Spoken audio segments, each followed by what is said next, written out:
The Accra-Kumasi Expressway is the flagship of President Mahamad's Big Push infrastructure program.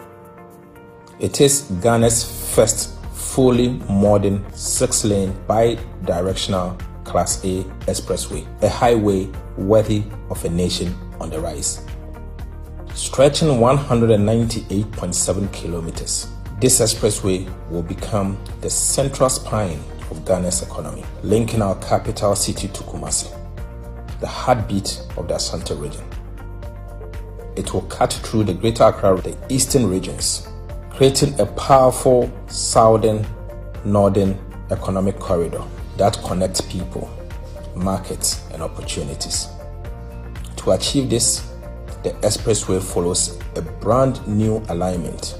This alone reduces the current travel distance by more than 50 kilometers, bringing it down from 250 kilometers to just under 199 kilometers. The impact on time and efficiency will be remarkable. Travel time between Accra and Kumasi will be cut by half. Transport costs are expected to fall by nearly 40%. And during construction, the project will create over 30,000 direct and indirect jobs for engineers, artisans, suppliers, and young people eager to work and build. But this project is more than a road.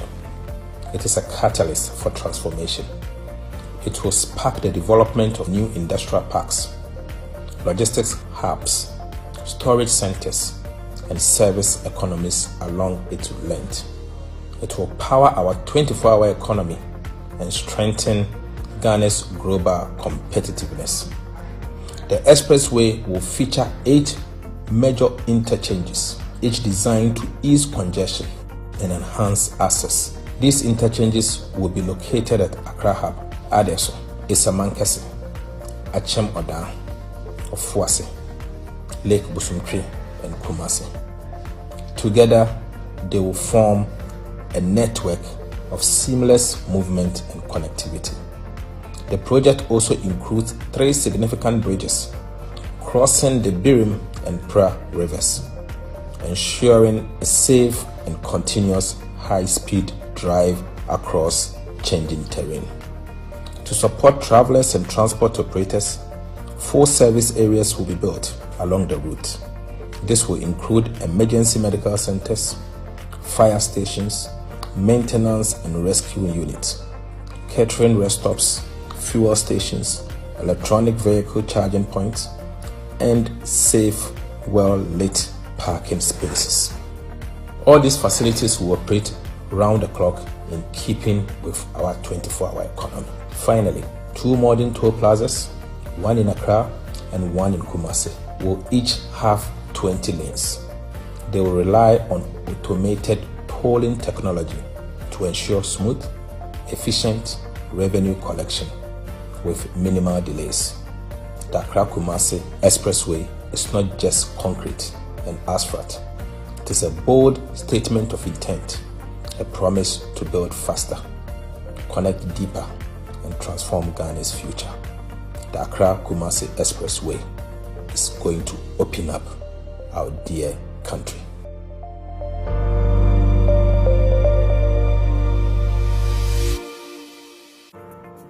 It is Ghana's first fully modern 6-lane bi-directional Class A expressway. Masemtvgh and then you may so said on Yankopon dia domina dom yeno and you may be a fee a Jorda a be seen question as we see in Yatasia. Na said the Jumedi na kwayeno a sports for eba a Jorda numere na yanzo so a yehwe sadia mining chichire ye ekono yanzo so yaba eye ebenade numere ukoda sports for no besen yaba na yawoda yanzo so yasen yaba edu yawoda ade be chi fieda ne memene da nso so a ye odumede so sonko a ya hyehya no so bebe wakwemu na kwese da nopa sports for naba enumere du se yanzo so yetena se a yetimi ebedwendwen yaman Ghana ho se de wonim se ye de ne tie no eye beyond the headlines eno ena ye dwumadi a yesiesie no sonko a ye de brawo enumere bia se de be ya ye minum ye ne behu se de man no ya kyekyere no e de fa ɛyɛ me no mi ne kokromoti ɛne yɛde kɔto aba ɛde mu a President John Dramani Mahama sɛ for the next 4 years no ɔno na ɔmayɛ president nti eduru baabi a ɛsi ebisa ne nsɛm ɛman na yɛde ama ɔna kɔduru ɛbere bɛn sɛn na man na ebu kɔ nhyehyɛ bɛn na ɛwɔ hɔ sɛn na nneɛma ɛkɔ ɛsɛ saa nneɛma wɔ nyinaa yɛhu ɛnu nti ɛna eduru anwummerɛ a mebɛsi nkonnwa wɔ ha me ne mapamfoɔ na yɛnso yɛadɔ mu asukɔ ahwɛ nneɛma a ɛkɔ so ɛwɔ yɛ man mu na yɛtumi adi ho nkɔmmɔ sɛdeɛ medin a megye so no ne Kwame Fresh Lofty ɛna dwumadie no dwumadie sonko a yɛde bra wo sɛ ɛna akɔyɛ ɛyɛ bosom yɛtɔ so enum ɛda ɛtɔ so edunson no ɛne mentena kosi sɛ ɛyɛ no nkono ɛbɛbɔ a yɛbɛsɔre dwumadie yi so na mehyɛ dwumadie no ase a mame no ni nkɔmmɔ tiawa kakra ɛwɔ ha na sɛ me no di nkɔmmɔ yi sɛ nnɛ Nyankopɔn uhyia no face to face na Nyankopɔn bisa sɛ meba dɛ na menyama wo a asɛm bɛ na bɛka kye Nyankopɔn sɛ uhyia nyame face to face a na ɔka sɛ ɔpɛ sɛ ɔyɛ adeɛ ma wa de asɛm na bɛka kye Nyankopɔn enti wonim da wobɛhyia Nyankopɔn ɛmfiri soro ɛmma asase yi so ɛne wo mɛhyia face to face ebia wobɛhu Nyankopɔn a ebia wo honhom ɛna ɛbɛhyia no wɔ daim but face to face no ɛbɛyɛ den ɛwɔ yɛn nso yɛ wiase a yɛwɔ yi but ɛkyerɛ sɛ nipa yɛ ne ɔmo nam wiase nyinaa no ɔmo nso yɛ Nyankopɔn nyame honhom te ɔmo nyinaa mu nti irrespective of baabi a wonam baabi a wokɔ bia no wobɛtumi ahyia Nyankopɔn but deɛ hia me a mpɛsɛ na nwumre ma watwe wɔ adwen susu ne sɛ dani da nyinaa no ma wadwen yɛ wo sɛ ɛna wo pia abɔnten wobɛtumi ahyia Nyankopɔn ama na bi za wo sɛ menua meba me wɔ faseɛ me nana den na menyama wo ɛno ɛna wo yɛ obi a saa nneɛma no bi ensi w'ani so na wanyɛ prepare ɛno ne timi de how brow edu bebe yɛsi obi anya breakthrough no nkyerɛ sɛ nipa na te ne baabi a no nya breakthrough. It is when preparedness meet opportunity grace come into na be breakthrough no abrabo na siye e de amount when you are prepared na opportunity ne ba grace carry you along na be breakthrough amount na just say niema na ade na say why you ho akọ school who get a certificate dan ni dan nyina no usua de niema pese wo ye nyina wo ye de ese wo ye wa abrabom bia wo ye na wo pia bonten wo kodwa so akọ page na wo kohie obi na wo ka che osebra ma bie company bi na me po obi obetimi aye company no manager and obey sales boy amamia your preparedness na ma wo betimi aye say adwuma no wo grace ne de wakọ abonten am wakọ committee eye opportunity the opportunity na ye nipa na o ma wadwuma no ntubon say o preparedness na wakọ school asuade asuansa no dwuma aye nneema bi ama wabrabo no wo betimi aye say adwuma no eno no ye fa ne breakthrough mentena se mfa nsa nhye o da merifam nhye dan mu ensu men sorry kan o kire wona na se wona na bi na ma wabrabo nko yi start now prepare now when prepare meet opportunity grace will carry you and you have your breakthrough we ni encouragement sama na nwuri me de ema wo Masem TV dwumadi a de brawo beyond the headlines so me twa me ho abasisi a ye beto aso. My colleague deputy minister said we are not going to the IMF. Whatever we do, we are not. The consequences are dire. We are a proud nation. We have the resources. We have the capacity. Don't let anybody tell you. Like when Joshua, Caleb, and the 10 others went to spy on the promised land. And only 2 of them came to say that we can do it. And the 10 went around the community murmuring, you can't, da da da da da da da. We are not people of short sight, you know. And we have to move on. Okay? So let's think of us as who we are, a proud, strong people, the shining star of Africa, and we have the capacity to do what we want to do. If only we can speak that one language and show that we burden share in the issues ahead. But I can tell you, as my colleague deputy minister said, we are not going to the IMF. Whatever we do, we are not. The consequences are dire. We are a proud nation. We have the resources. We have the capacity. Don't let anybody tell you. Like when Joshua, Caleb, and the 10 others went to spy on the promised land. And only 2 of them came to say that we can do it. And the 10 went around the community murmuring, you can't, da da da da da da da. We are not people of short sight, you know. And we have to move on. Okay? So let's think of us as who we are, a proud, strong people, the shining star of Africa, and we have the capacity to do what we want to do. If only we can speak that one language and ensure that we burden share in the issues ahead.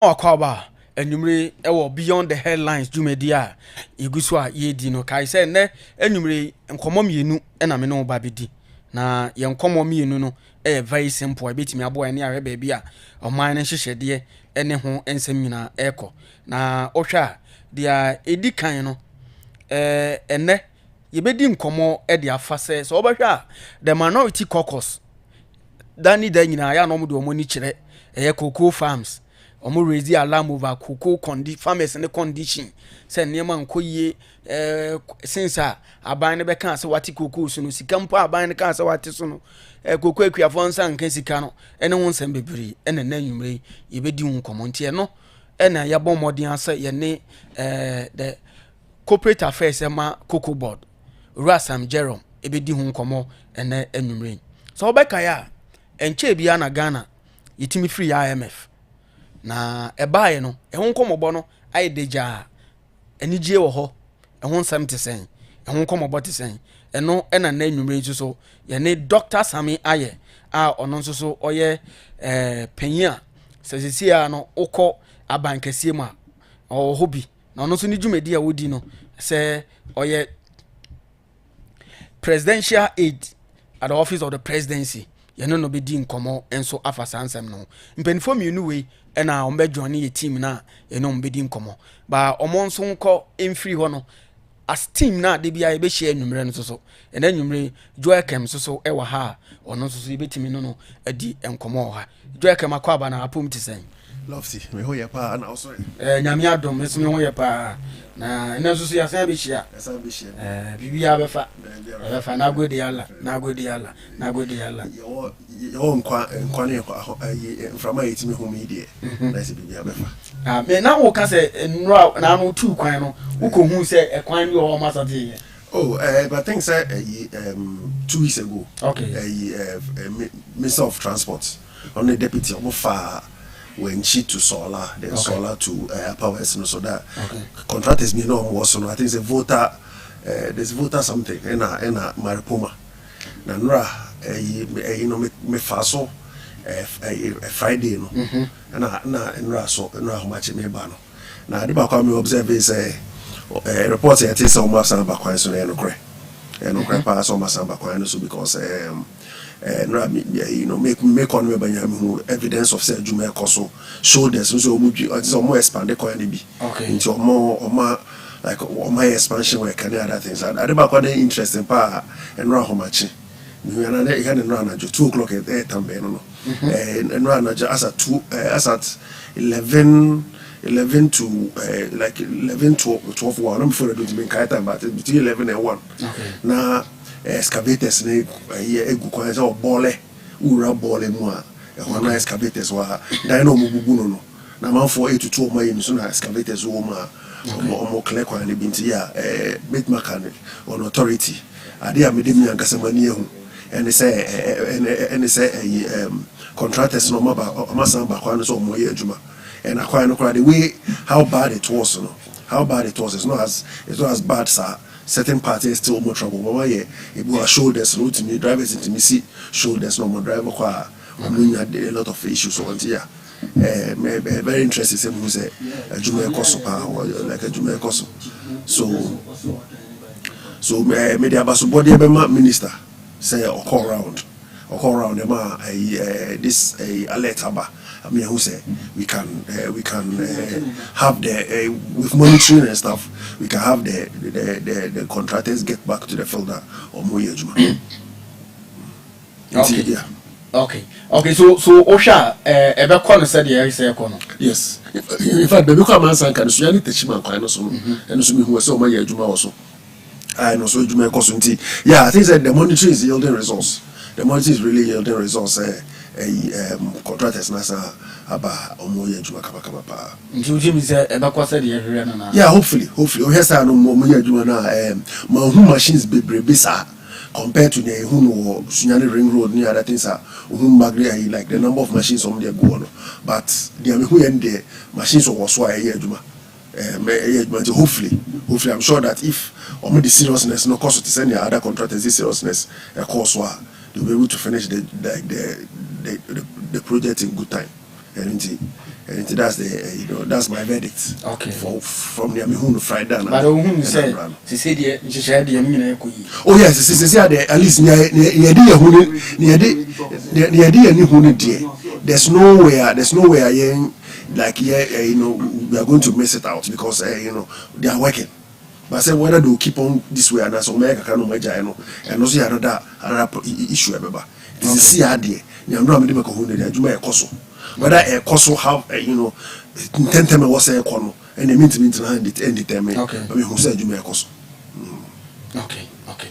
My nasi na yen started yen common and free say na no so over there you go 18 times no IMF yes nyamia dom na yakoba say na no so dey you say last one here you call yeah oti you know did you know say actually 1 year 5 months you bet me IMF in the sample so the extended credit facility IMF the my 2023 now this time there was in fact it was like end earlier it was end I think I buy it was end April okay now buy a few months to complete say reporting some data sets are not in yet now here I think there was very little a bit my found okay not 2008 6 year so you compare extension now end to 2026 year problem be it's a problem be I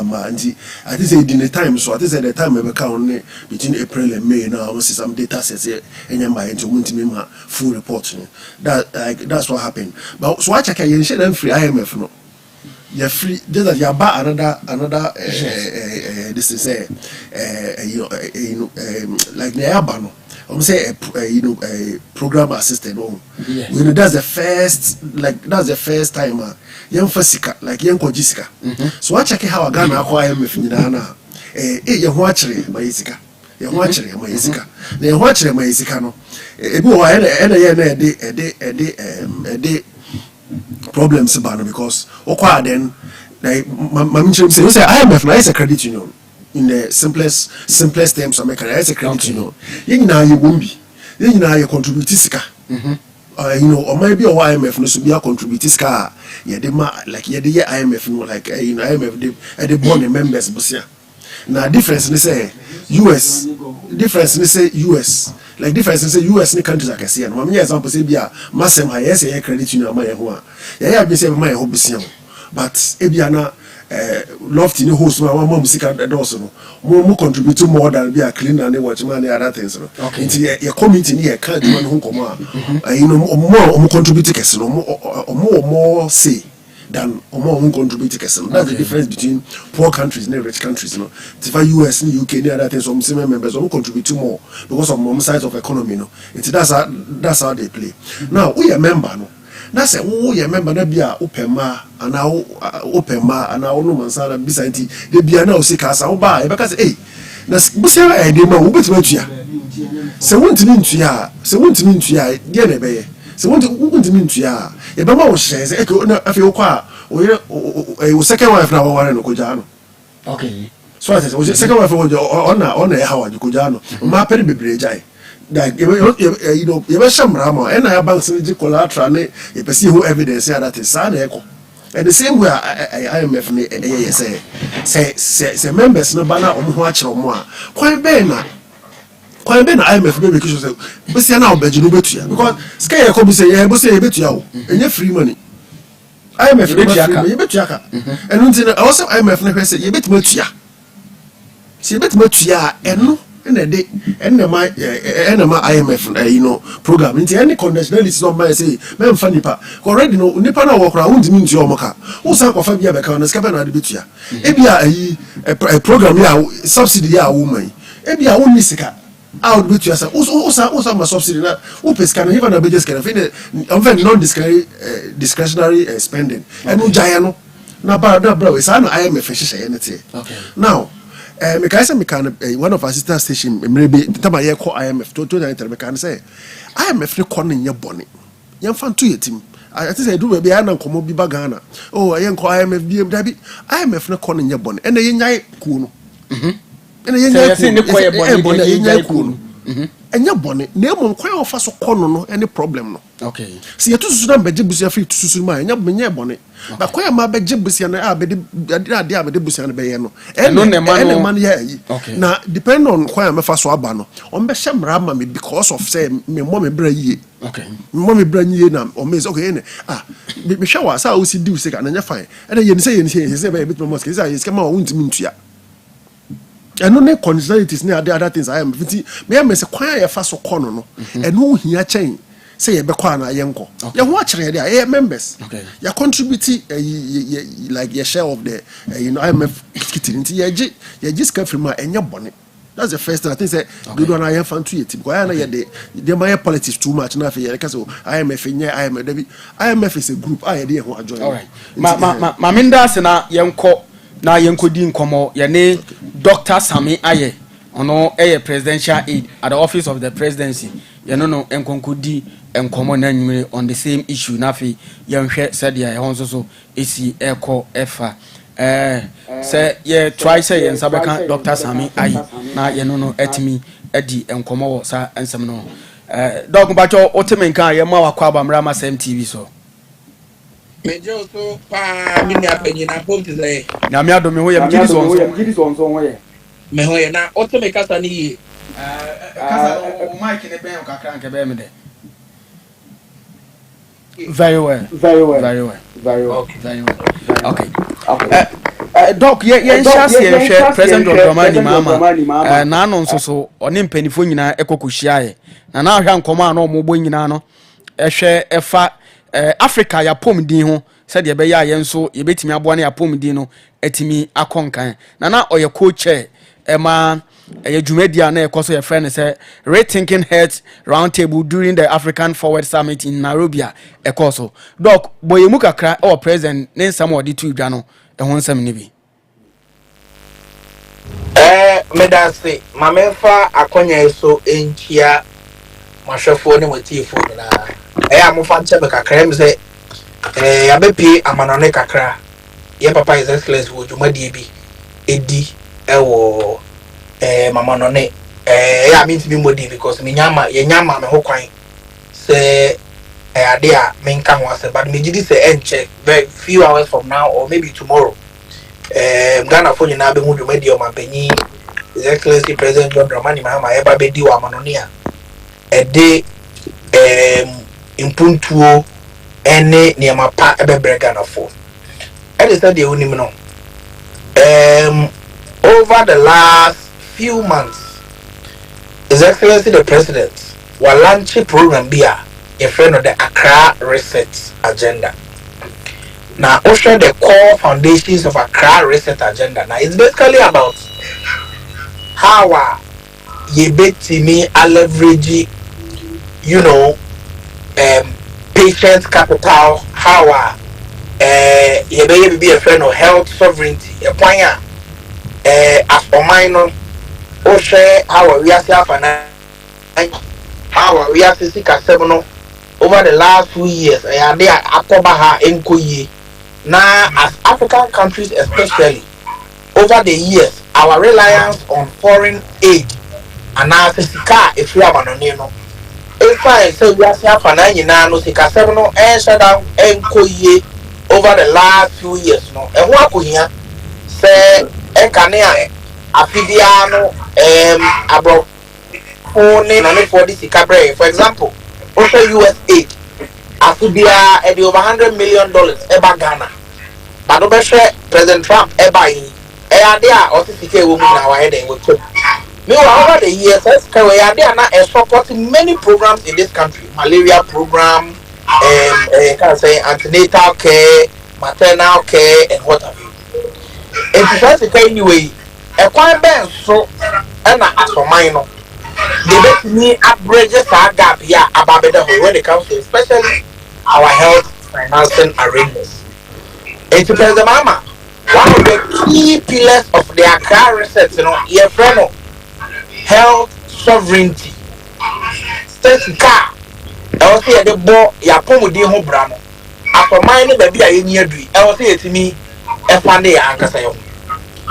A Juba shop for the mama. One of the key programs are now by your dear Guapamua. Boa, I are for the Brepa, the Ghana Medical Trust Fund, and friend of the Mahama case policy. And then she my own who said, Ghana, Nipa or Habia, Esro Munkwa, Emu, Adionum dear, ye fre Yarobi, non-communicable diseases. Some non-communicable diseases, they be a diabetes. It be a hypertension, it be a cancer, it be a stroke, it be a heart attack, and what have you. So we nipa 100. Ewa Ghana, Omashiro Munkwa, Emu Edionum, Eyasaya and Wewe. Na, if you force it, Aba, and the home akrama is with the Enkanipa. And if you force it, Uniana, no. In some penny, President Mama.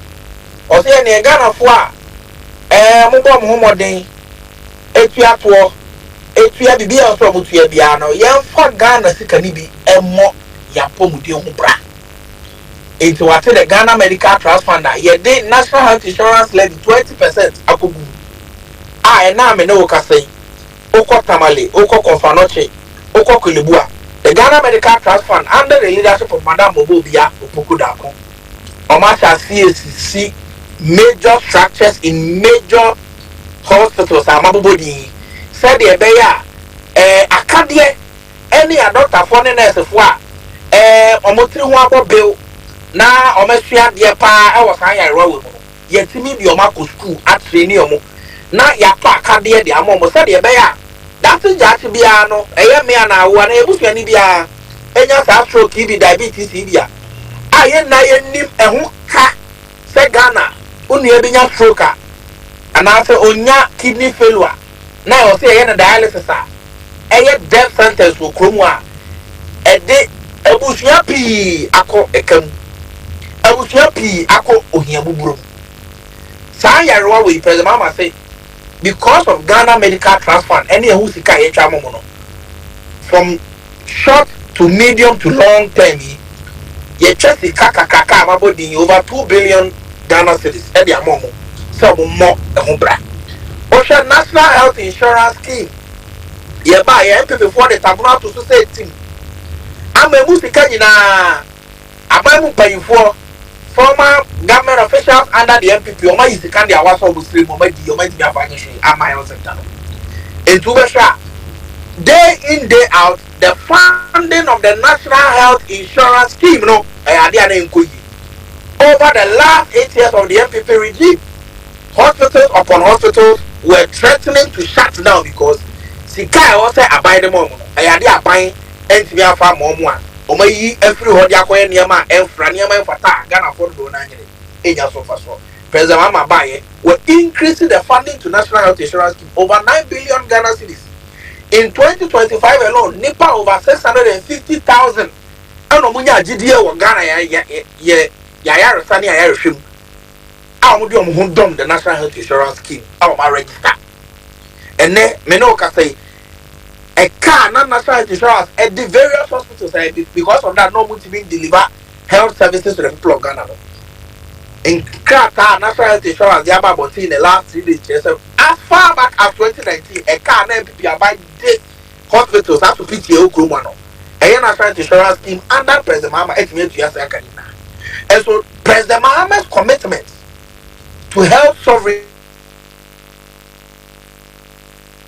quite far.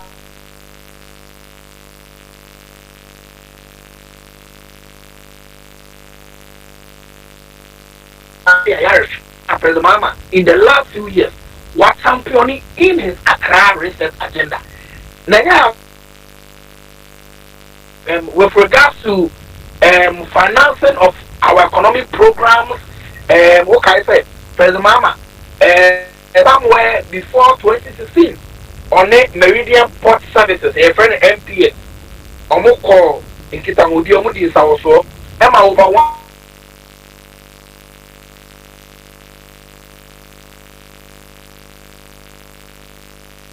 On operate transfer and financial agreements are agreements that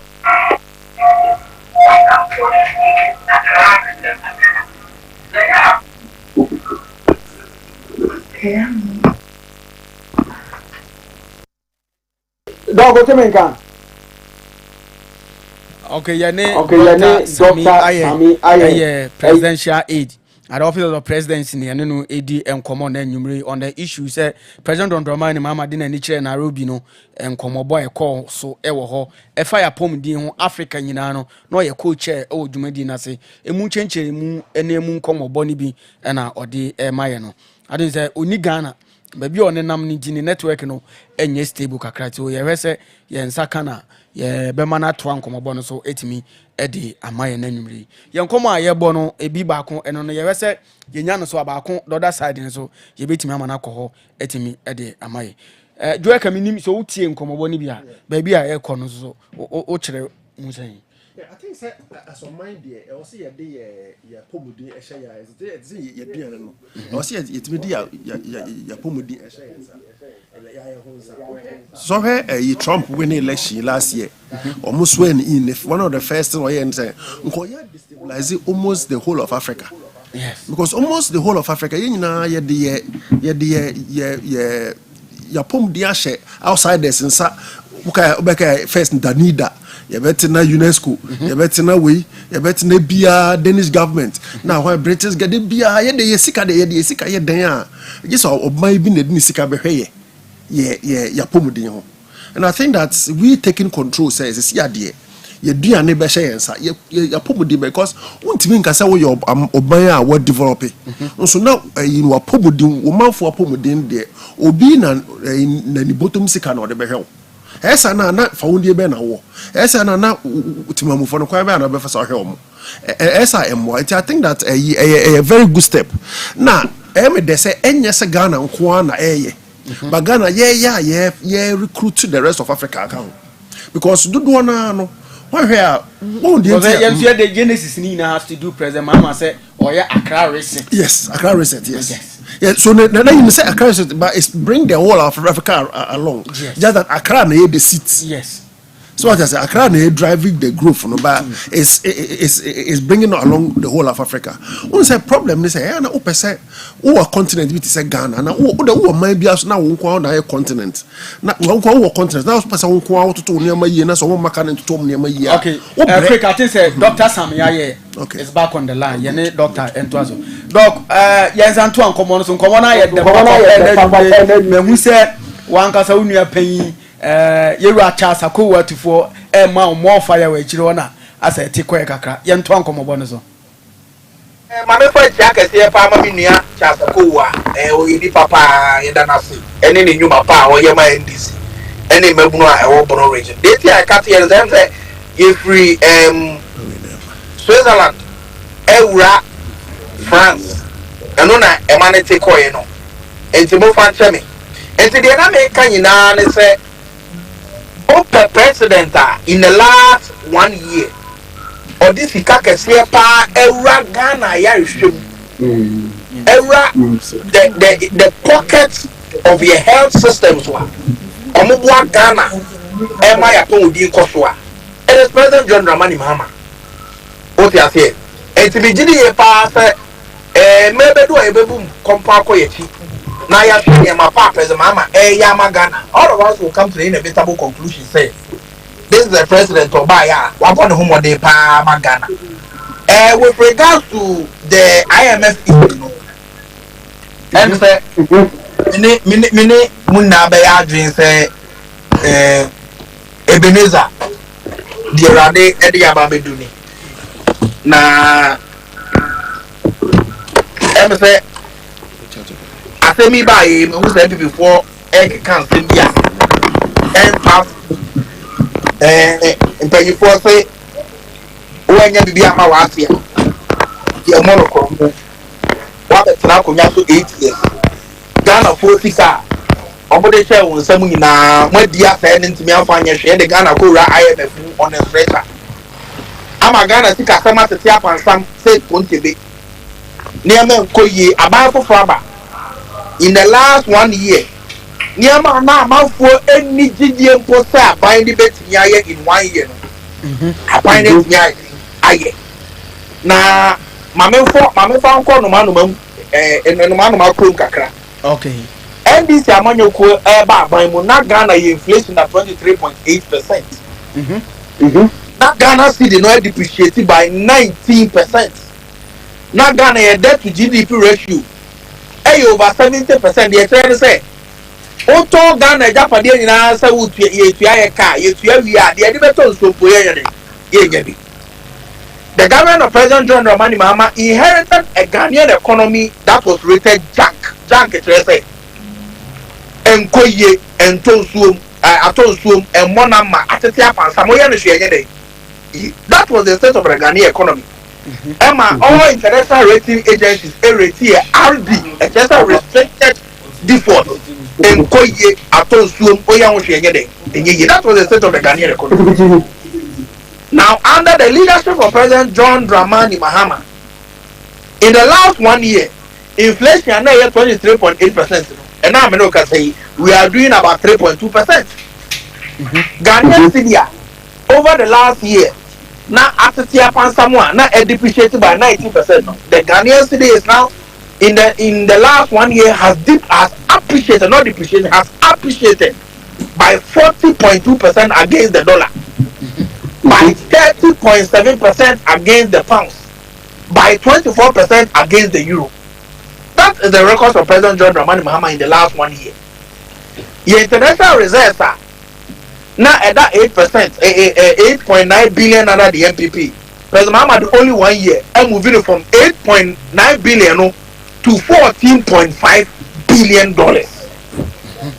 What it means is that President Mahama Timia Bono Modiama Sika ebi mo de wasa Muslim this say no de also that be edit that and the prekun.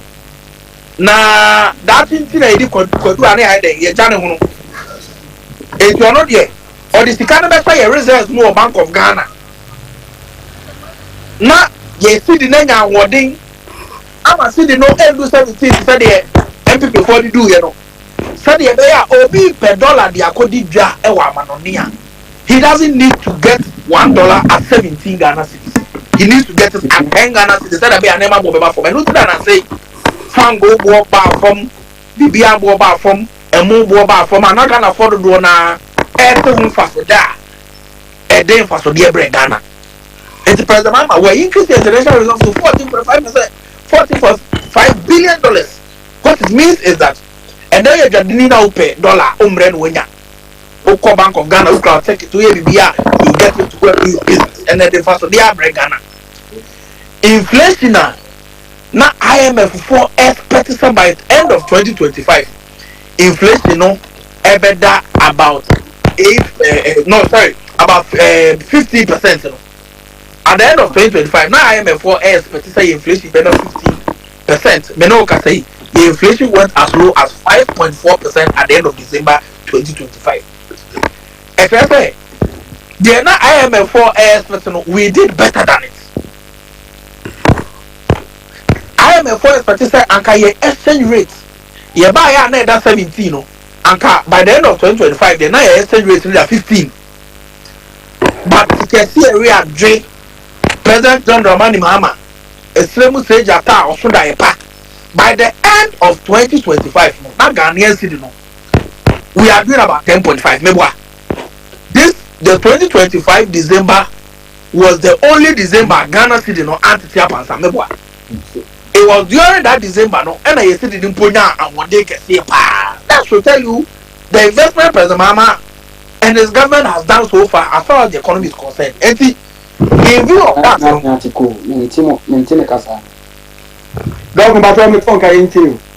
that nigga. I'm talking about. It is IMF programmer.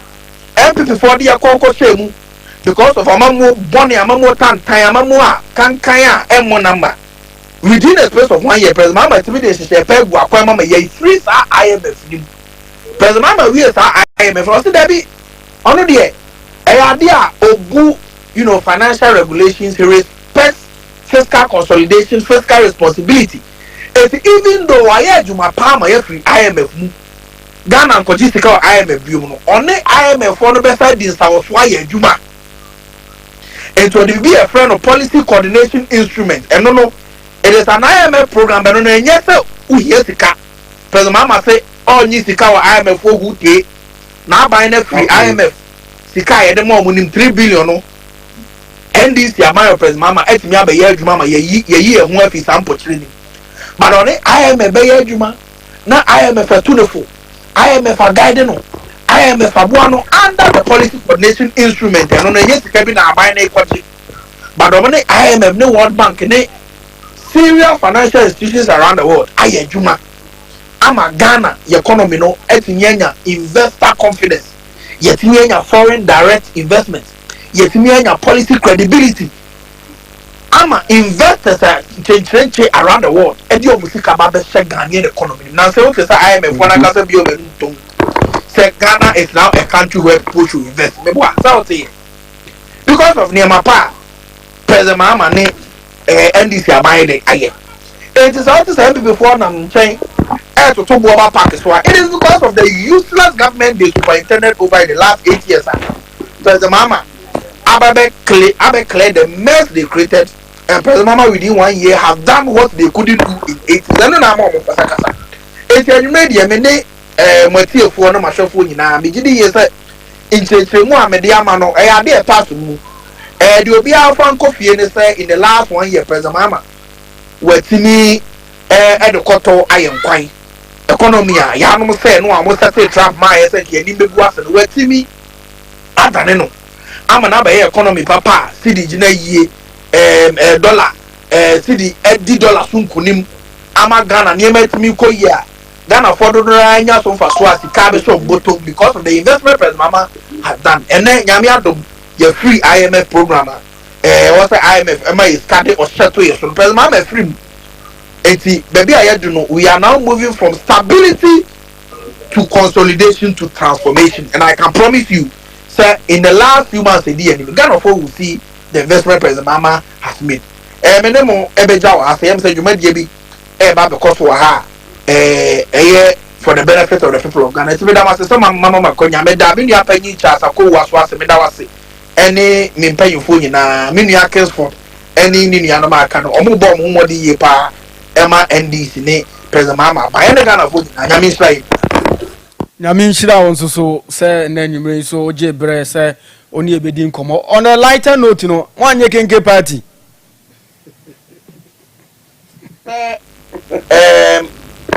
President Mama de esa me kind no say e did that na e did prep ukoye kenke party na we na our economy say na fa so de be na why den wanya ye de ejiri ye say we have more to do we are responsible government ye nwa ye num we show working that is the government of President John Roman Ama. Okay. No, you understand na nwumre ye nim say eberepam so ye be say ato an komobo no so. All right. Yes, we are papa na nwumre ye ne Dr. Sami aye presidential aid office of the president ye ne no kokodi enkomo ewo IMF say de nyame ya adom ye say de ni nyina anya ba wieye na president Mahama so so call Nairobi ekodi nkomo hwe say de beti Africa ya pom din ho nkomo no osan echechire mu enso ewo ho aha Masemtvgh non so abapa won sima aduonu nkono quick no mame nkona mema ama enso akwaba na pom ti sen nyame adom ho ye so okwa sorry wanko me ma so for at say wanko nti wanko sorry okay me onsam doso be na gode yalla igo ebefa minim utie samiaye o comment kakra obefa akafa IMF asisi nyame ya adoma ye free mu no wasem no utie any comment kakra wi ansa na aba proper discussion no Kwame say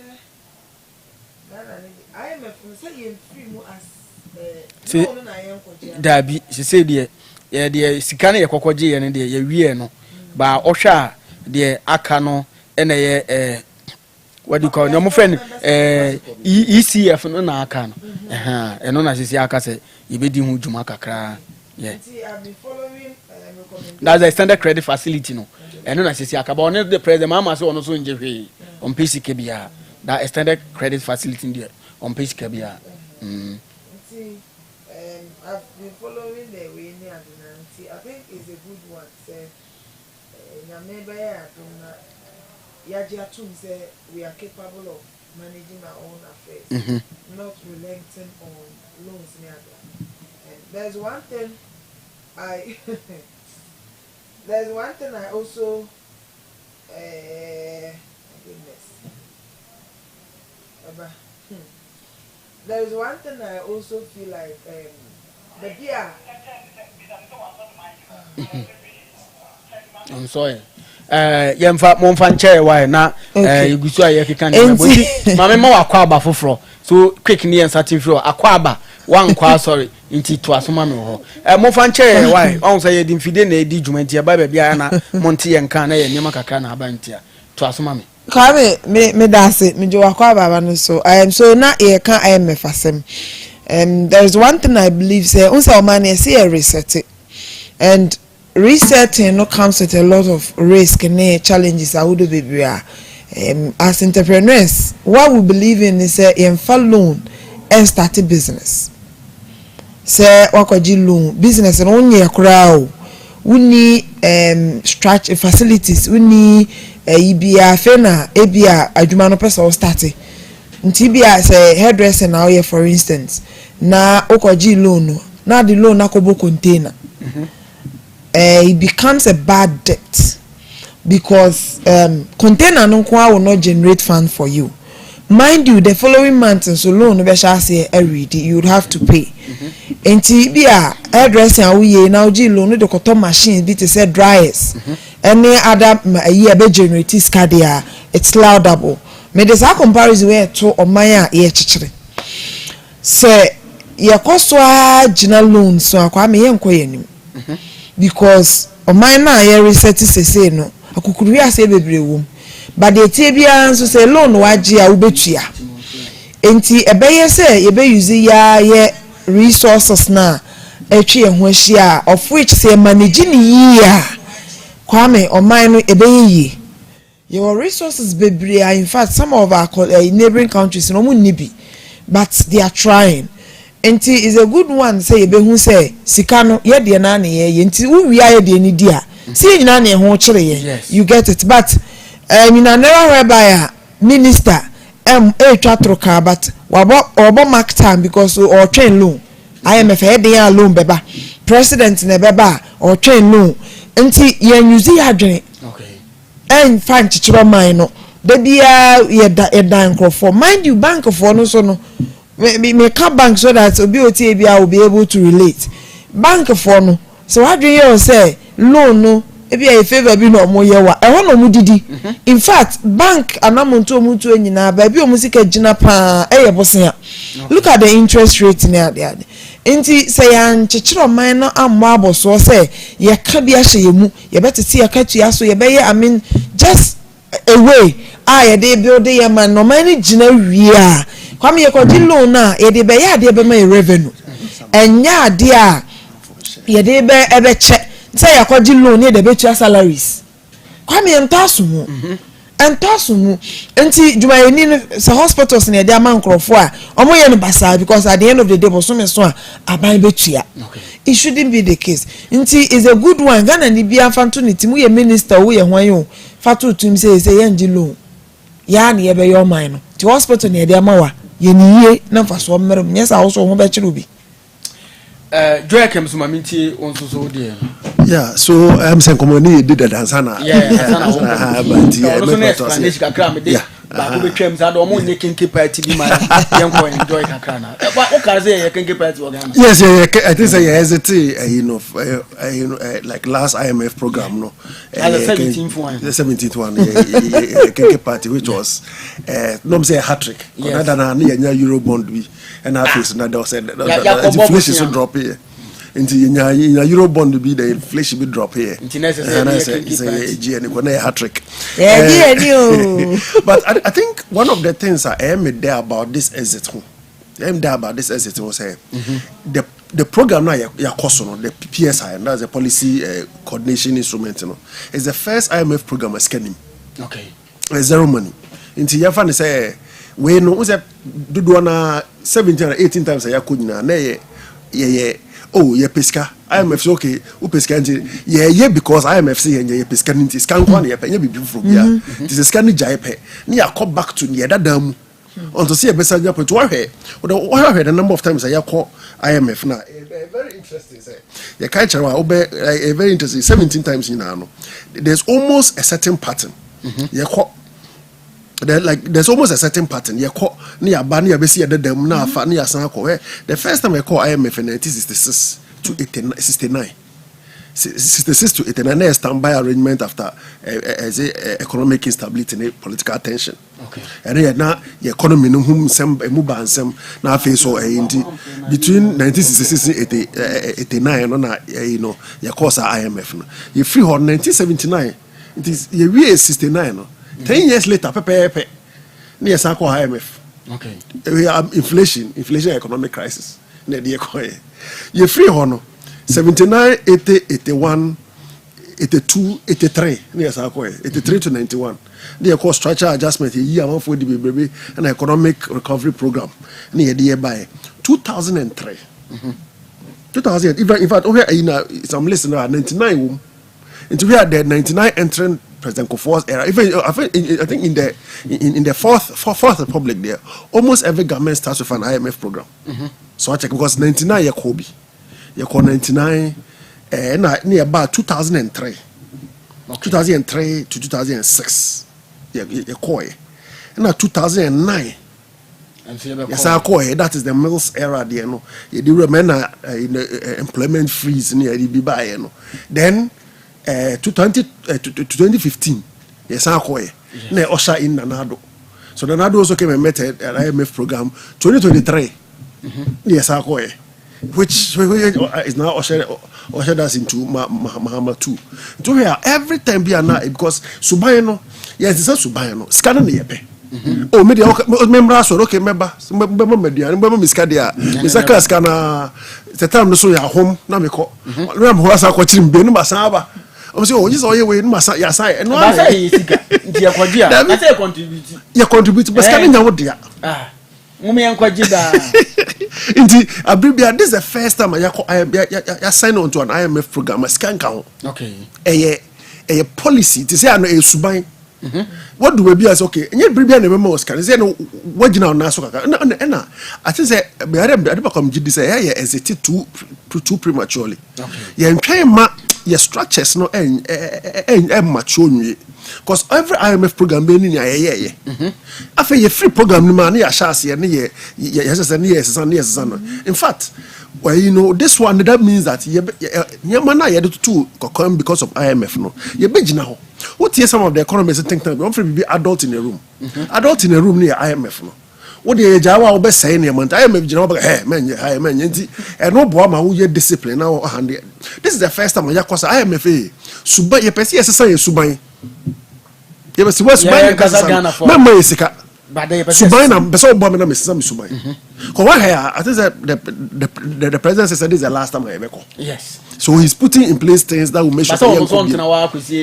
But and no, she said Subai and the Subai part of us. Yes. Into we banner for Friday to be clear. Say or no. And the person say, yeah, man, because pressure that to force so I'm for say to force in spending. Can you free IMF a catching first now say IMF yet I won't mean me can't wait because I refer to honorable Yosef for interview on my say the government will exit because almost a more program. Now IMF will in general restrictions on those programs. One of the interviews I think when MPP exit and exit so okay some common course around that time. That is the interview of granting okay. That means that you know you perceive a giant but you na sa diaba baby your number one. This is the first time I see in physical. Se see ade ya de sika be ya ade no na mmom ye pese mo aye na policy coordination policy be ya ye kogina obi anim a okay is similar to the last IMF program under President Mahama 2015 there no so no am say ye de aye de policies for policy validation any policy backing say ye who say ni be ye ba obi anji because of Yesubai. Yeah. And then Nyama Yekum. Obia take it serious. Until I am my friend say, oh, program with them are now people will now buy into it. So that was the policy credibility now that IMF program was looking for. Now it has come to say the Nyeska based your Nyama with the gold near that things. But Yanka what is a little more interesting is say you free problem now ni woman. We are lucky that gold abe fele gap no. But we still need to put a lot of things in place for production to take over. Okay, nyabote baby akon yin do. As we jump the wall. We jump the wall na sa man komo no. As we rest nyabote. Ma yen koni yen kotie Ghana photo sam for Castle at forcing. Abra na ye exit no nsam a odi tu dwan bi yen kotie mra na ye wi a ye tie the country director ma the mission Emma IMF no so yentimi enti ono so yeti omomie no die ni wi a na yetimi abibubum na yadu ba bia na apeso okon na yetimi di komo enti Ghana photo sam for Kessel at forcing embraces here. Announcement marks the definitive end of Ghana's financial bailout relationship with the IMF. The government of Ghana is exceedingly grateful to the people of Ghana for their sacrifices, resilience and forbearance. The government of Ghana is also exceedingly grateful to our bilateral creditors, the official creditors committee, and our external and domestic investors for their collective sacrifice. Going forward, the government of Ghana announces an engagement with the IMF on Policy Coordination Instrument, PCI. The PCI is a form of technical assistance engagement with the IMF. It is non-financing instrument designed to help countries implement economic reforms and signal commitment to policies that the financial market will be very comfortable with, and unlock financing from private investors and other development partners. For the avoidance of doubt, the PCI does not provide financial bailout, but it will offer continuous capacity development, confidence boost to the market, and deliver a catalytic effect for fresh financing to Ghana. This non-bailout technical assistance policy coordination instrument will complement government effort to achieve investment grade in the near future. Achieving investment grade is very important and significant to the people of Ghana. It will lower sovereign and private sector borrowing costs and attract long-term institutional investors, increase foreign direct investment, and unlock cheaper financing for critical infrastructure development and private sector growth. Ultimately, this engagement will support government of Ghana's effort to accelerate sustainable development, create jobs, and raise living standards for all Ghanaians. President Mahama and his administration remain fully committed to good governance, prudent economic management, fiscal discipline, and creating an attractive environment for both domestic and international investment. Thank you very much. Bailout relationship with the IMF. The government of Ghana is exceedingly grateful to the people of Ghana for their sacrifices, resilience, and forbearance.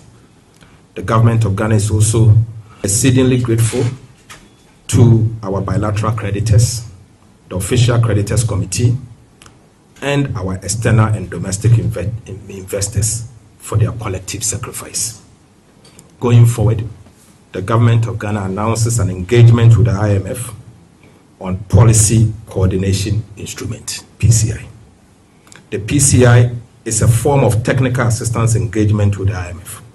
It is non-financing instrument designed to help countries implement economic reforms and signal commitment to policies that the financial market will be very comfortable with, and unlock financing from private investors and other development partners. For the avoidance of doubt, the PCI does not provide financial bailout, but it will offer continuous capacity development, confidence boost to the market, and deliver a catalytic effect for fresh financing to Ghana. This non-bailout technical assistance policy coordination instrument will complement government effort to achieve investment grade in the near future. Achieving investment grade is very important and significant to the people of Ghana. It will lower sovereign and private sector borrowing costs and attract long-term institutional investors, increase foreign direct investment, and unlock cheaper financing for critical infrastructure development and private sector growth. Ultimately, this engagement will support Government of Ghana's effort to accelerate sustainable development, create jobs, and raise living standards for all Ghanaians. President Mahama and his administration remain fully committed to good governance, prudent economic management, fiscal discipline, and creating an attractive environment for both domestic and international investment. Thank you very much. You're Dr. Kessel ato force in Ghana, your photo sam for ena yetene nkano. Yenko na yensentie the IMF mission chief Emma Ghana Dr. Rubin Atoyan yenti ono so na nsema okaye ebi embrasisia. Technical assistance, we're supporting the government in implementing the reform agenda going forward. We hope that this signal is going to be well received by the markets. Certainly, in our meetings with investors, this is something what the markets have been asking, what's coming next after the ECF. So we're very happy that the PCI was considered to be an appropriate instrument for the Ghanaian authorities. In terms of the access to the capital markets, it's a sovereign decision for Ghana. We believe that going forward, based on the fiscal trajectory we have discussed with the government, would be able to finance itself comfortably from domestic markets. We discussed the debt management strategy going forward, and we believe that the resources are available, and the confidence has returned, facilitating recent access to the re-enter to the domestic capital markets, which is an ultimate milestone of the success of the government policy agenda. In our discussion with international investors, we do see a lot of interest in exposure to Ghana. The good story of Ghana has been noticed, and we get bombarded by requests from the investors to meet and talk about Ghana going forward. So whenever the government will decide to re-enter capital markets, certainly the interest will be there, of course conditional on sustained progress in terms of the reforms. What are the lessons learned from the IMF bailout? I think whenever I meet anybody asking questions about Ghana, the question I typically get is this time is going to be different, right? So this is something which is not the question I can answer. I think Minister has given assurances. But let me just say a few words about my reflections on many discussions we have had with Ghanaian authorities. We believe that the lessons have been learned. It was very difficult, very traumatic for the Ghanaian people, for the country, to go through the crisis of 2022. And the pain has been real, and this pain has been internalized. And the reform momentum under the ECF demonstrates that the lessons have been learned on that. Going forward, of course, it's important to continue prudent policies and continue reforms. What ECF has managed is to successfully stabilize the country. But stabilization and resilience are two different things. So focus needs to be on building resilience going forward. And for that, the ultimate objective is not the constraints of the IMF coming from outside, but ultimately the strength of the domestic institutions. And this is what we really try to internalize in terms of the design of the PCI when we discuss it with our counterparts here. And the focus there is not on adjustment. The focus is rather on strengthening domestic institutions fiscal institutions, financial institutions, to ensure that no contingent liabilities are created outside of the central government, that no quasi-fiscal activities build fiscal risk going forward, that no SOEs pose fiscal risk going forward for the government, which will, when the shock comes, materialize in drain of public financial resources. So this is the focus, and we're quite hopeful that the lesson has been internalized and it will be different this time. It will be. All right. Thank you very much. So we'll take more questions if there are any. Good morning. My name is Morris. I work in GTV. To the IMF team, the Bank of Ghana's negative equity position, does it pose any threats to our debt sustainability moving forward, especially with the recapitalization conversation going on? And then to the finance minister, you hear from some ministries, departments, and agencies that you are not releasing the money. Moving forward, it will be the same approach to ensure sustainability.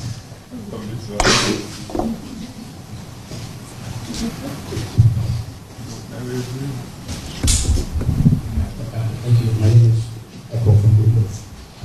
First thing to the fund. The person to immediate right, not too long ago, gave some measure of subsidies of assault on fuel prices. How much it's costing, we do not know. It's a form of technical assistance. We're supporting the government in implementing the reform agenda going forward. We hope that this signal is going to be well received by the markets. Certainly, in our meetings with investors, this is something what the markets have been asking, what's coming next after the ECF. So we're very happy that Toya now IMF mission chief for Ghana and the kwati ono nso ne nsemo or the etu dwa e kire ba bia Ghana ye free any ba bia ye ba bedru enema ya pass through sani ya hyehyɛ ye man no ama nneema etimi akonkan ne nipo age e wo sɛ de ya hyehyɛ ye nneema no owie kura na ɔka kyerɛ amansan sɛ de open country obetimi invest e wo Africa ha pa wani kyerɛ Ghana isan sɛ Ghana abene ayes tocho fefefe ase babunu bi no e call ya sisi ya na de onema ekoyie e de ama because papa ne ma na egufie no Africa papa ne ma na egufie no ba kopa a wadori wo mu pa ne ye betimi e de na kwa awade no e ye Ghana eno e na ye IMF chief na waba Ghana mission chief no ono so ne nsam a otimi e de tudwa eno no e na before the note Dr. Kessel ato force you say aban no enye na dwen so opre ne ho akudwama so akwa bobo se ande abehwe Ghana for da bi Ghana yenye ya adwen sa ye niema ye ne se ye be ye niema no ya hyehye ye niema nyina yie se de na ye no na as say ye ka say ye discipline fetch for kra upgrade ye ko bi as say ye that positive side and focus Ghana for mo betimi akọ edwama so akọ bobo se aba no se da bi Ghana ye mpre ye ho kra akọ bobo se ye hyehye ye man no ye be discipline se the president Mahama kan ye no sa ampepepe na otimi e de atodwa ba junior mama ye nkọ ye chi kakra anse na mama atiefo atimi abam se ye wo Ghana ha ya ana finance minister otwam ye se say wakakotena manoni obeka asem kire wo Ghana ha se enye da se ye beko IMF nempo oka bible mu asem ba ko bible mu asem ne yemde ama wo na ataka bible pa se wo ukọ asore wo kan bible yesi yesuma bi mu se omunkonkon se Canaan asase so ye kama esi bi mu ko ye ne mienu pe na beka se ye betimi akomo mo ba ye nyina mo se ye ntimi nko ode no kwa ye mfanto ho ma ye ntie ensem a former finance minister enso nana kuntunkunikun e kan ye ne bi mbra. But I can tell you, as my colleague, Deputy Minister said, we are not going to the IMF. Whatever we do, we are not. The consequences are dire. We are a proud nation. We have the resources. We have the capacity. Don't let anybody tell you. Like when Joshua, Caleb, and 10 others went to spy on the promised land. And only 2 of them came to say that we can do it.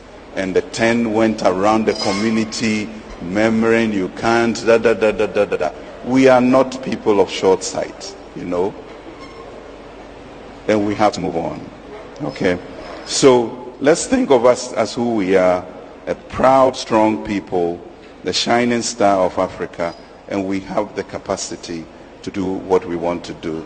If only we can speak that one language and ensure that we burden share in the finance minister Nana Kuntun Kurinkuni Ken Ferrata and so Ekai. When I am so can't sing with Yanchebia and yes in another a man warning say, hey, meba.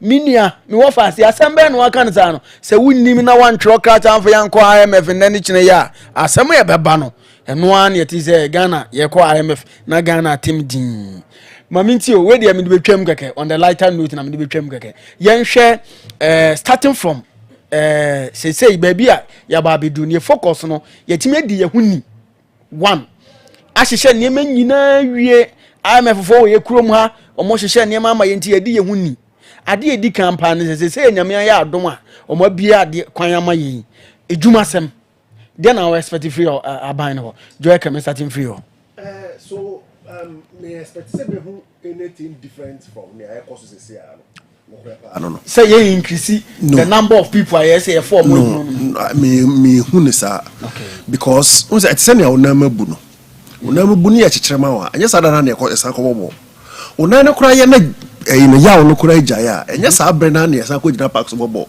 o twe kakra nsana wakọ bobo se si ano ye fa IMF program say na o man no like ye na mabu ni ye na mabu e na ye hwe na ye yakopemwa it's IMF a chire ye nan na ma se ye nan na gina amasi but ade achi na also sorry ko bobo sisi a obusa bu nam and that is the problem e was yetimi a consolidate spending near higher power my we say a free IMF na IMF is menyo a free and will go back to huge spendings near spending and they cover problem ne breye no enu nti no sisi a no ya wie ya pass there but no nkyere say yen right back to the things that we were doing because right back to for the thing that then they call IMF we can years in almost as a consistently almost every few years be I call IMF no you call no kyere say you maybe you know a mistake IMF na yakoye this time no this one no kyere say we are still going to maintain the discipline of the of being in an IMF program. So what I say, that discipline just say, who best spend this kabia? It was any productivity.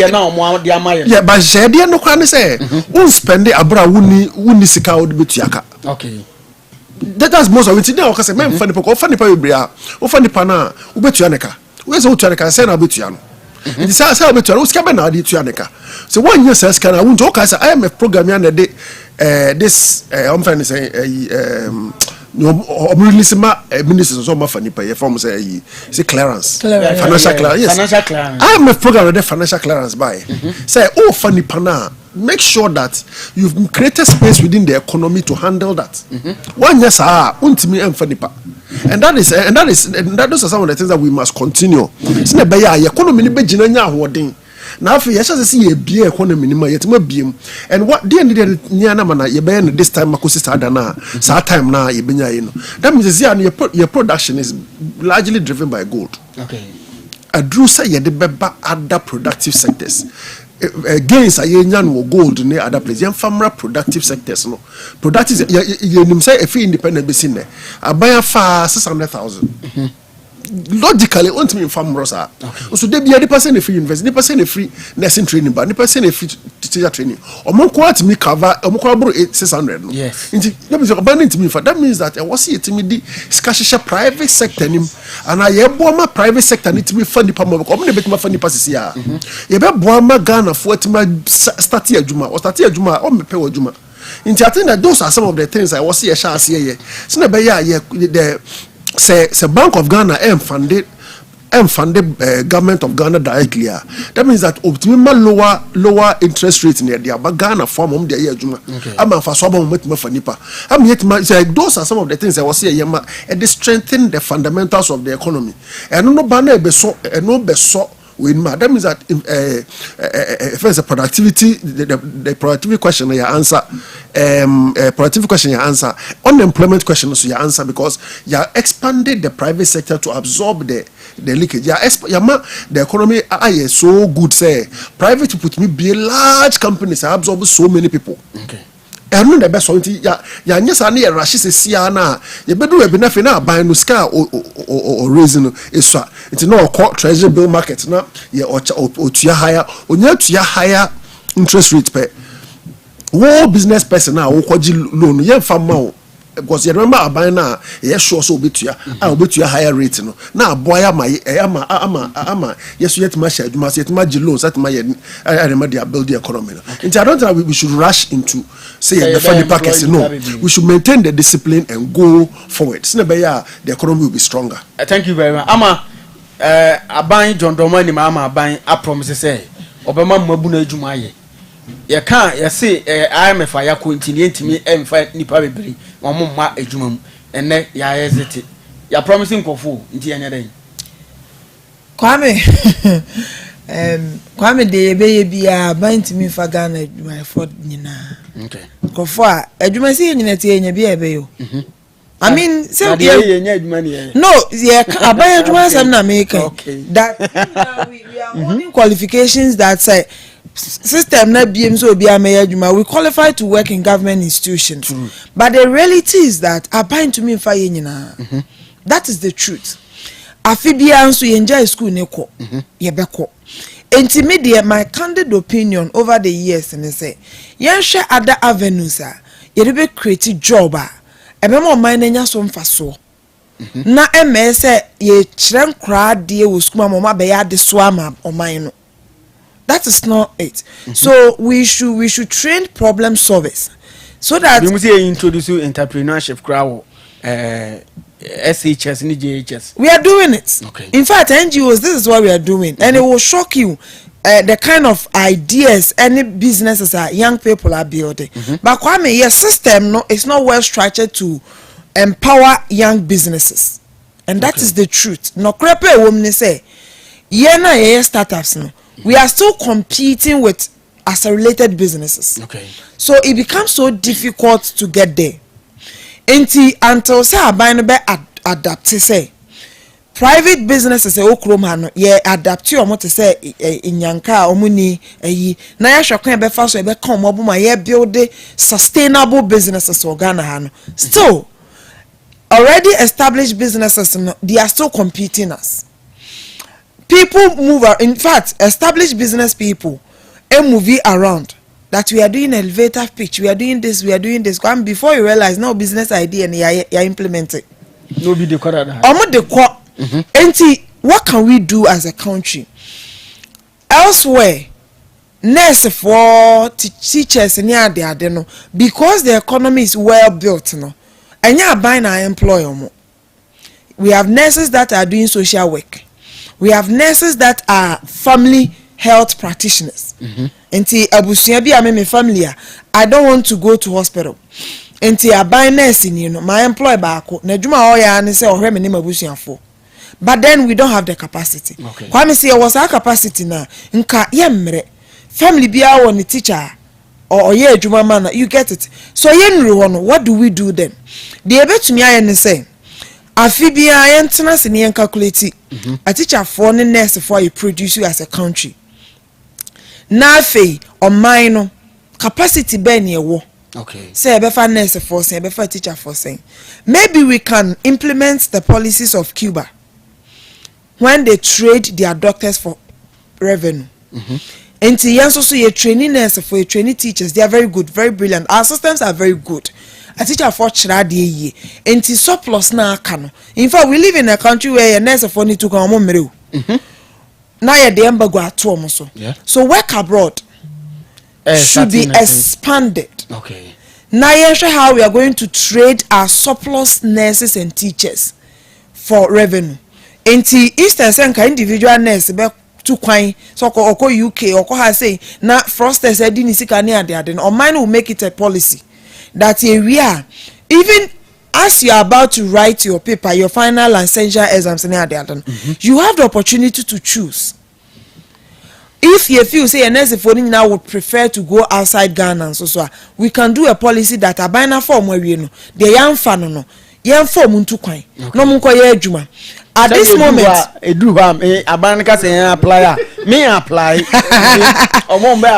but you see it depends on the terms. So your people also are genuinely they can't travel. They don't want to travel. They can't travel. Some are family people. They can't travel. You get it? Especially majority of us who quite just so ideally majority of us cannot travel. Enti yen policies na ye wie no surplus na aka no yen trade omo. Enti in this case no obenya allowances na ade nyina but oman no also cap it that ebia ye de nurse ni bro oman we ya salary range ni ye say ya gbia say $100,000 or whatsoever oman dey omu percentage say. So as they are paying to say they zoom lie on contract and it as they are paying government as well. So that oman no ye de bo ba kon kunuma mi no enye sa unemployed graduate association for nearby here is with the universities no Kwame I think it's about time so say on mine no you better say near revisited the kind of courses that we do at the university. Tertiary levels no say see ayaba back home we are resetting Ghana. Let's implement a curriculum ebe boama ye manasua they are related to us. Kwame I keep on saying the technology is very good. Tech is good, but Kwame, as we are here struggling to strengthen the creative art industry, no, some people are there doing AI. Into yeah, no, stage performance no crying to me building but a bit more AI. So this time around, so will be actor. You are far behind. Yeah, technology now yes, you know, and Crawford declined your money. We are in the fourth revolution. Yes, yeah, we are still around second and I say. We are not even up to third.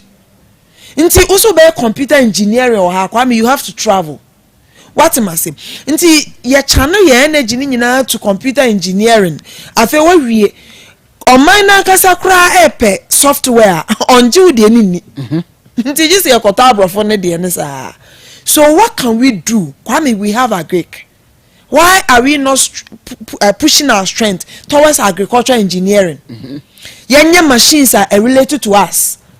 They are the savvy. I mean, I went for a technology transfer with MESTI and then atomic energy and blah blah blah. I keep on saying it. Say they even have a packager.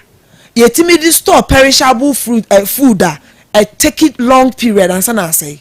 Okay. Rubber package atomic energy. Ada ni efa energy ni nko that ye be finance omu yie na ya ha no yento se ne pro ye fruit to say enti ye mankra no in fact say the engineering course oba who engineering I think say won try exams no kra wo di da ho yenye ne se nkrofo a enema e wo ye kroma be a gold mining nkrofo mpe so mo ye mining engineering. Let's give them certain cap B. Omobenya opportunity to go. People that want to do agriculture engineering, if possible, mining investing in them. No munko suya engineering just to come and support your farmers. No. Okay. Kwame abane sana sa agric na bitu obi ni so kwa science course na oba kwe ni bi betumi employ ni yes akra ban be employ na ade no betu kwan. Okay. Ebane sa mamindase. Ye be kwa ye nim enya sa ade a ye be kwa so atwetwe ho asen kwa MFB. Mamindase so Joke mamin browse na ye hwe say so ohwa aban no reforms be na suze otimi ede be boaye ama yatimi asustain na prevent you from another economic crisis being. I think say aban no waste corruption and waste anyway be o see ehwe pass wa hwe if so open indicator be cra indicator powers or any public accounts committee no like unnecessary sky you wasting no just because we are not like public finance management systems you know give me I think say take my time now or make it sentence be on can give me it will be a sideline give me no but I give me so a whole comprehensive system from procurement to last payment to even project assurance and I say any project delivery was incorporated into it. Now say why now the system will not allow us to pay you. And I'm saying a woman to Ghana for the hundreds of millions of dollars a year give me system no you so. So what is yes I for and one yes but it was the same thing It's one of these programs that my take this procurement seriously. Procurement so yes, the sole source in here they drilled everything that we're working towards, and that is where I was seeing any say a bit save your mind sikano, any or mind sikano.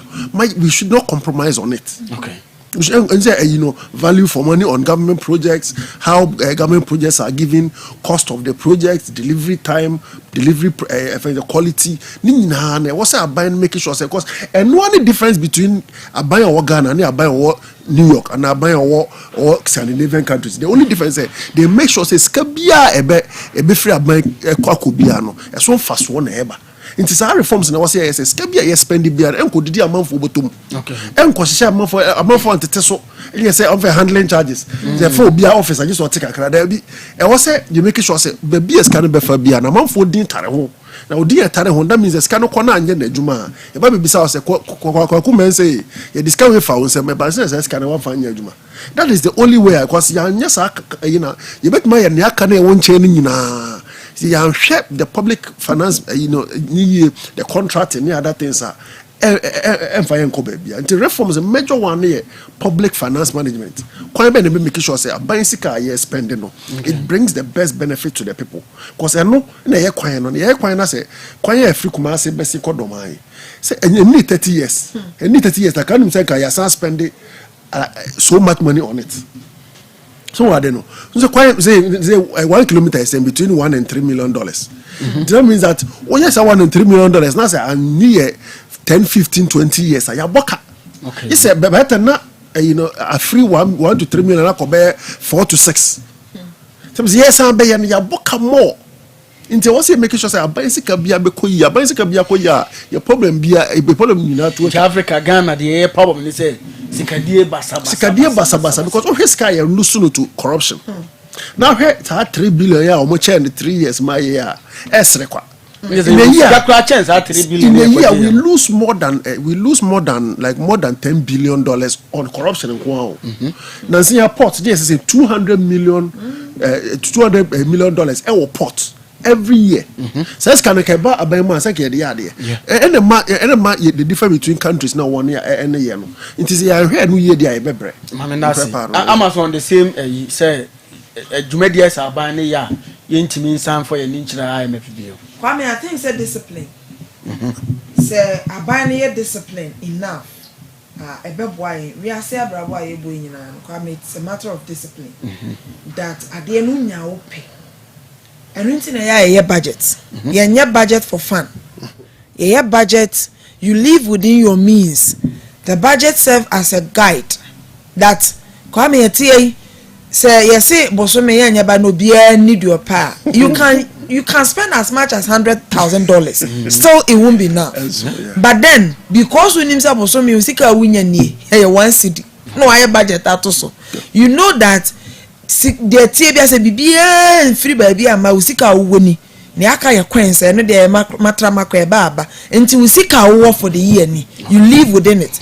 So I get surprised when yekoye bia media review you say your budget in your SCD. Why? Because your revenue no so be meka ho enti eno enti ni your budget sa afimu ni nyina sika ye benyani you do the budgets based on your revenue. Okay. Enti afimu ni nyina o mine sika ye nim se ye benyani and chanchan de nim say institutions ni nyina ye wo Ghana ha ba bia revenue free ba nyina sika ye benyani ene ye gina no so ne dey budget. Let's work with the budgets.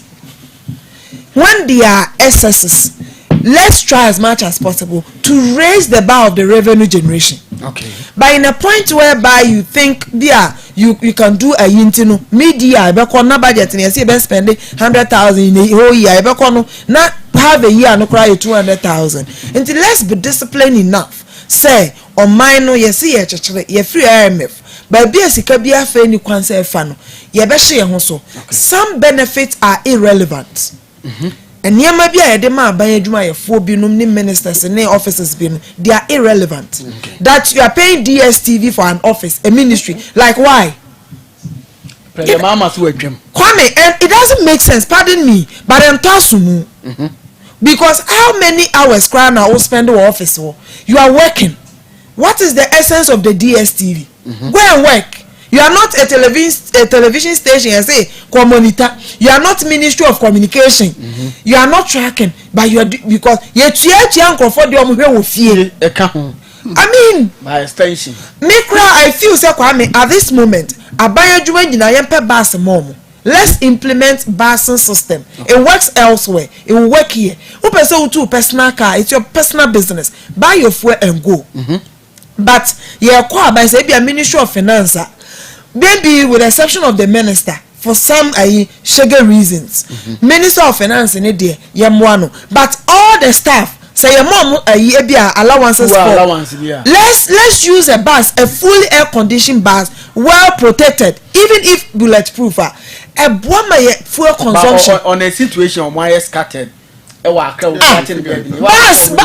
there's a apply route. Your bus stops. No bus area be out one bus stop. Yeah. Empty bus stop until if you walk to the bus just like school bus near Befau near the Quadrum, Upoa for open so connection there near Wow. Upoa you see a bus stop Ukofi. Even at that you are very safe. Yenye sa ne man na mwayen MMDS no so officers na ade directors Kwame abaika obekọ from nesi ho ayase ne atu obi ene ne girlfriend kwa yi ne watu abaika GV ni boy chire no de nam let's ensure discipline and it must start from top. Okay. That ministries, you shall say implemented. Then we travel back to the local government sector. Okay. Obia shene ho so say o man this is the time to say o no papa wo fie. Na ebia da bia munum ti ni ade na niema nkoye. The only thing you can do is that call your children to the dining table and then discuss with them. Say there so we go school ni ama o ebia 20 cedis. Now we have to work within budget. Enti say na obenya. Yen hye ho yie. Na obia hu say ampa. But if you live in a luxurious life and then you come and tell the citizen that omo na boso na ahochira bade Kwame yenya ne sa. Okay. Nti yen discipline ho as people, as leaders. Ni nyina yem wan hye o man no. Afa we na obaje obi tax no so ntua. What the na family kwan so? Okay. Because your tax system is very poor. Kwame, look at a whole municipality like Sunyani West. There's no station. How do you generate funds? What is your IG? There is no lorry station. Dumasi cars bank ni wo. Dumasi cars ni nyina tua omuto e wo Sunyani municipal. Wow. And strategically, yes hyehyɛ man ba yen hyehyɛ man no. Ye bia hwe.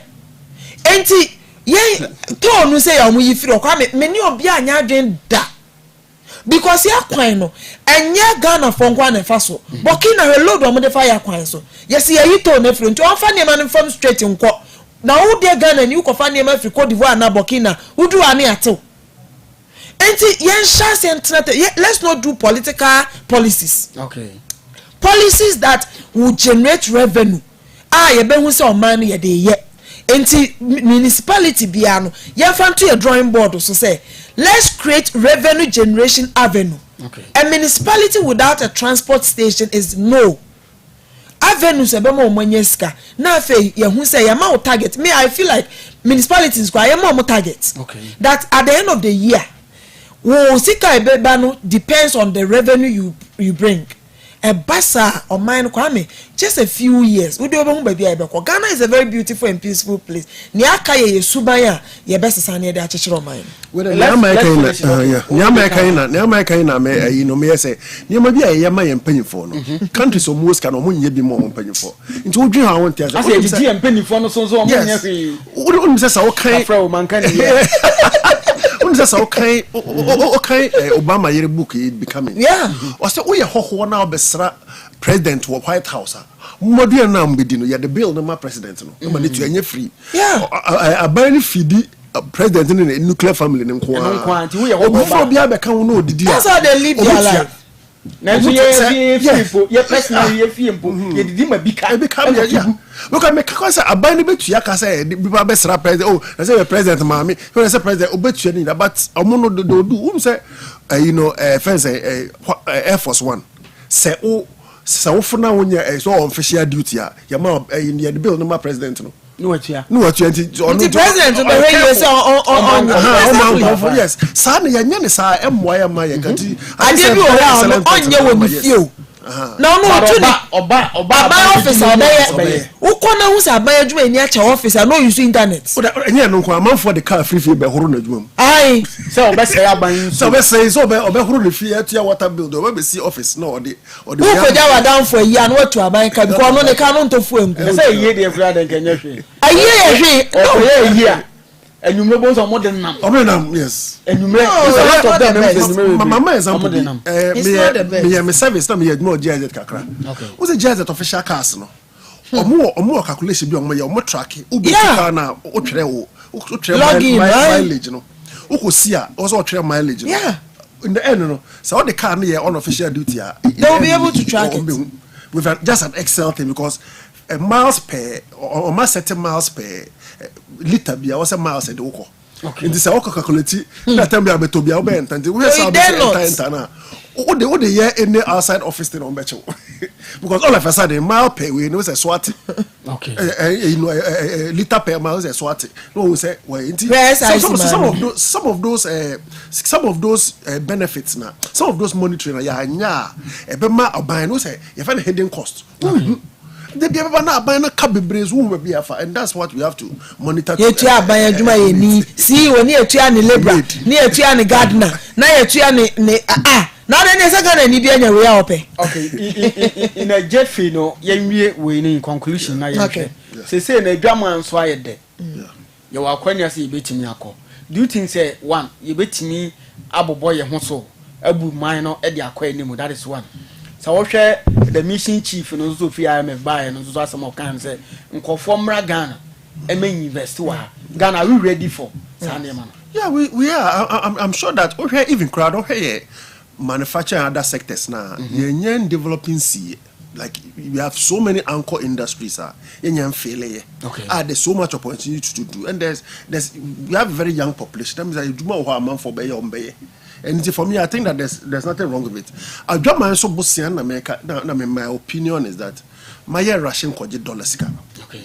Because the dollar scar na ne sebra be mi no. The dollar rate no back.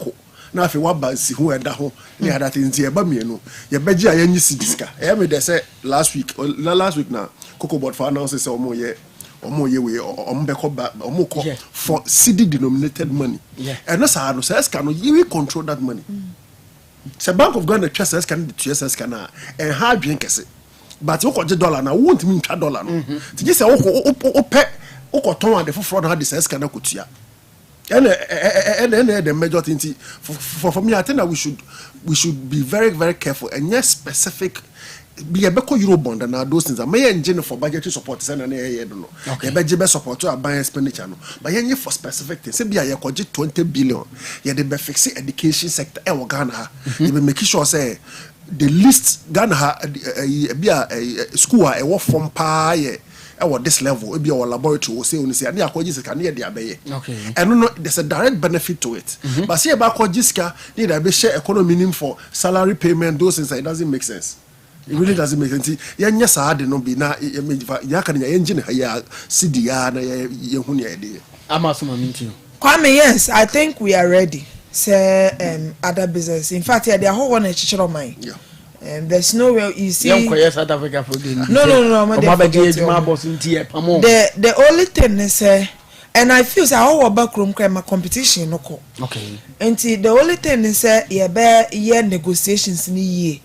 Na ya mo direct line say won hye da ho ni ye entena sem plan ni ye wo ye foreign company oba dia wo betimi an say wo beton akuaku untimi yi ni ba ko yeah yema no say we mu kra no ye be ye factories in production and I think said those things no so the clauses and say obefa local people no more sa niema no yenhye mu kan yenhye say condition of service and so good. One of the things also I working with industries in free outside the bar also has to do with contract work.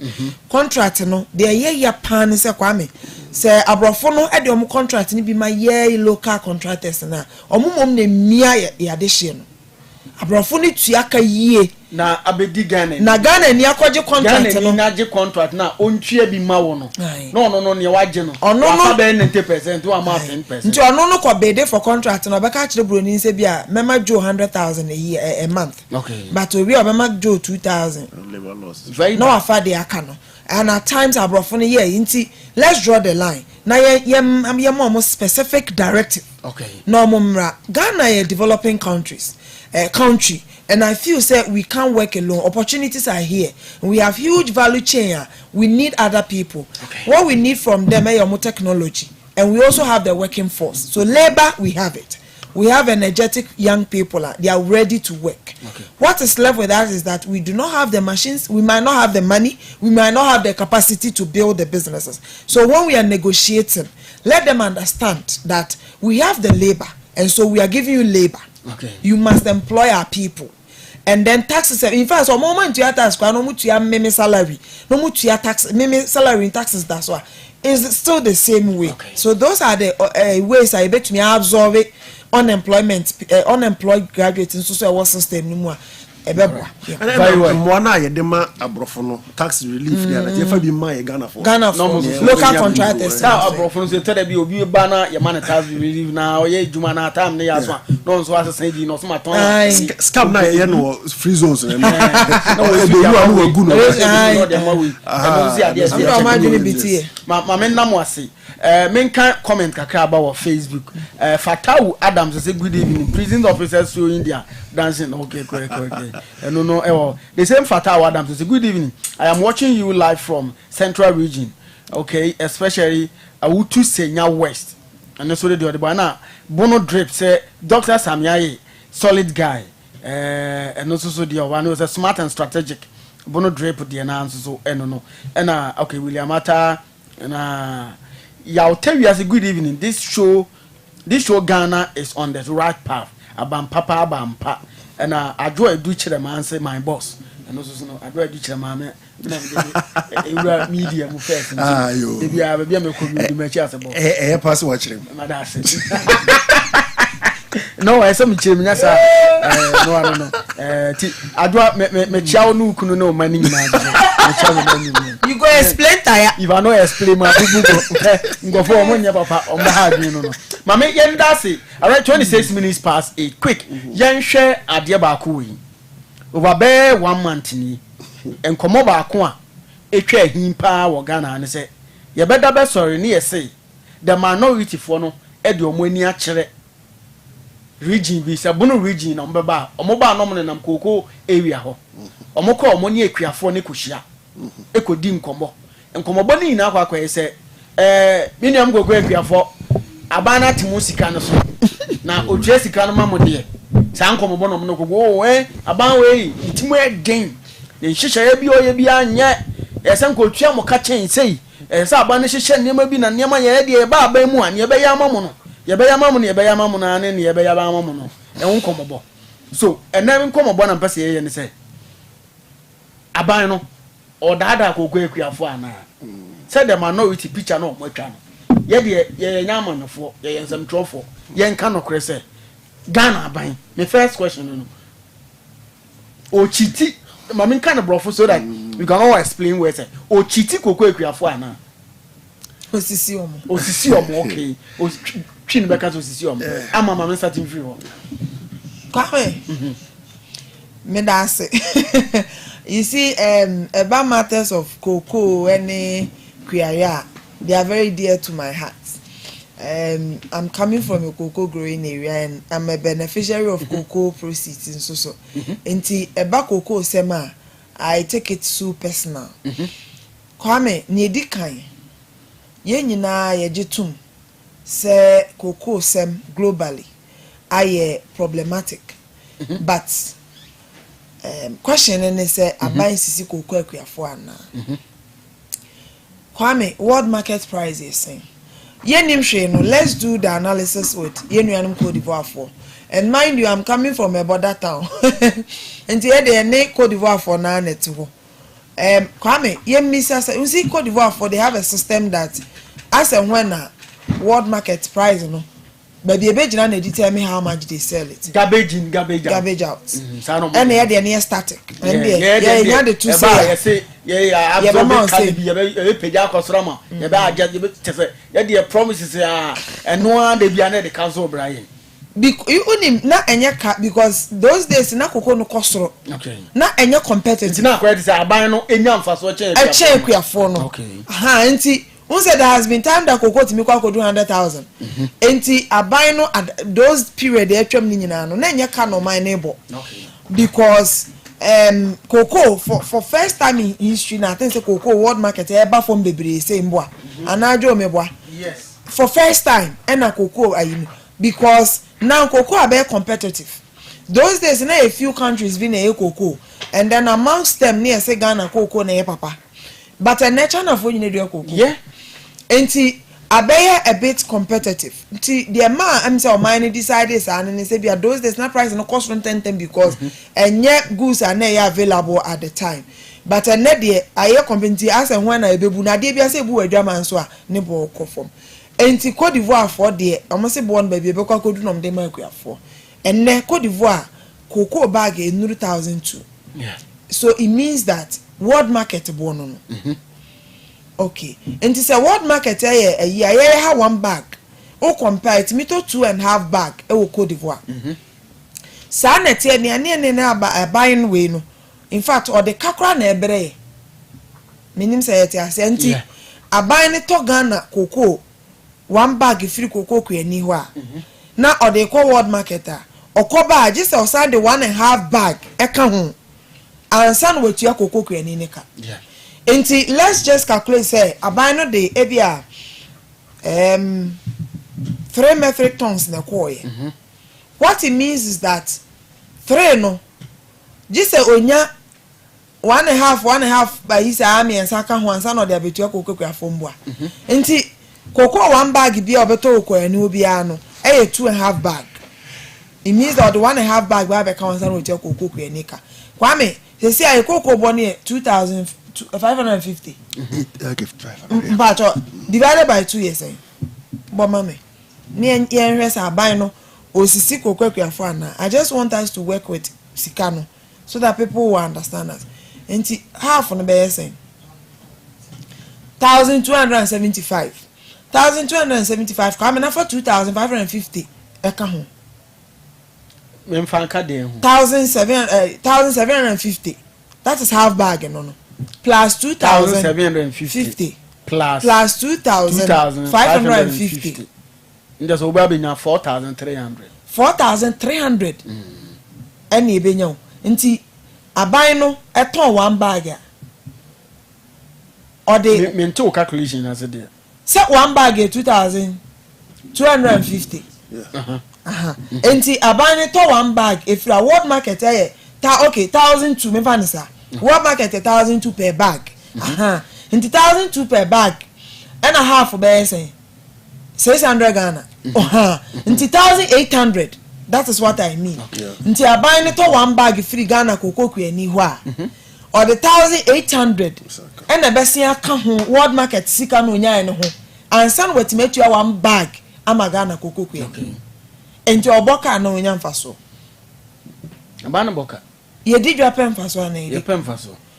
And mind you, Saka we nyina no nye era John Romani Mahama botom na eko. He baga na conference ba na meboa. Yes. Enti say ye ton ye nya cocoa ayi 100 bags a calculate amount a ye de beka ho.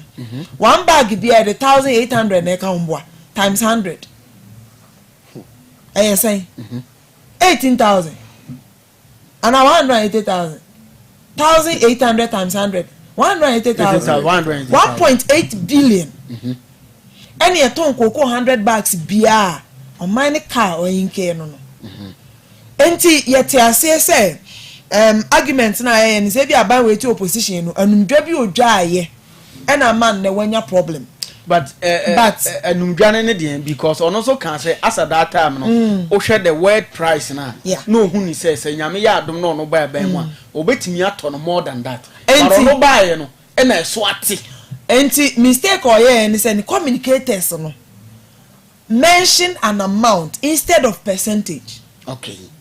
Okay. What am I saying? At one side, government was saying, say, onoba no ton cocoa no, obema cocoa for 70%. At the time, no, not 70%, you're close to 7,000. Yes. And instead said they were supposed to work with the percentage, you know. Communicators decided to work with the amount.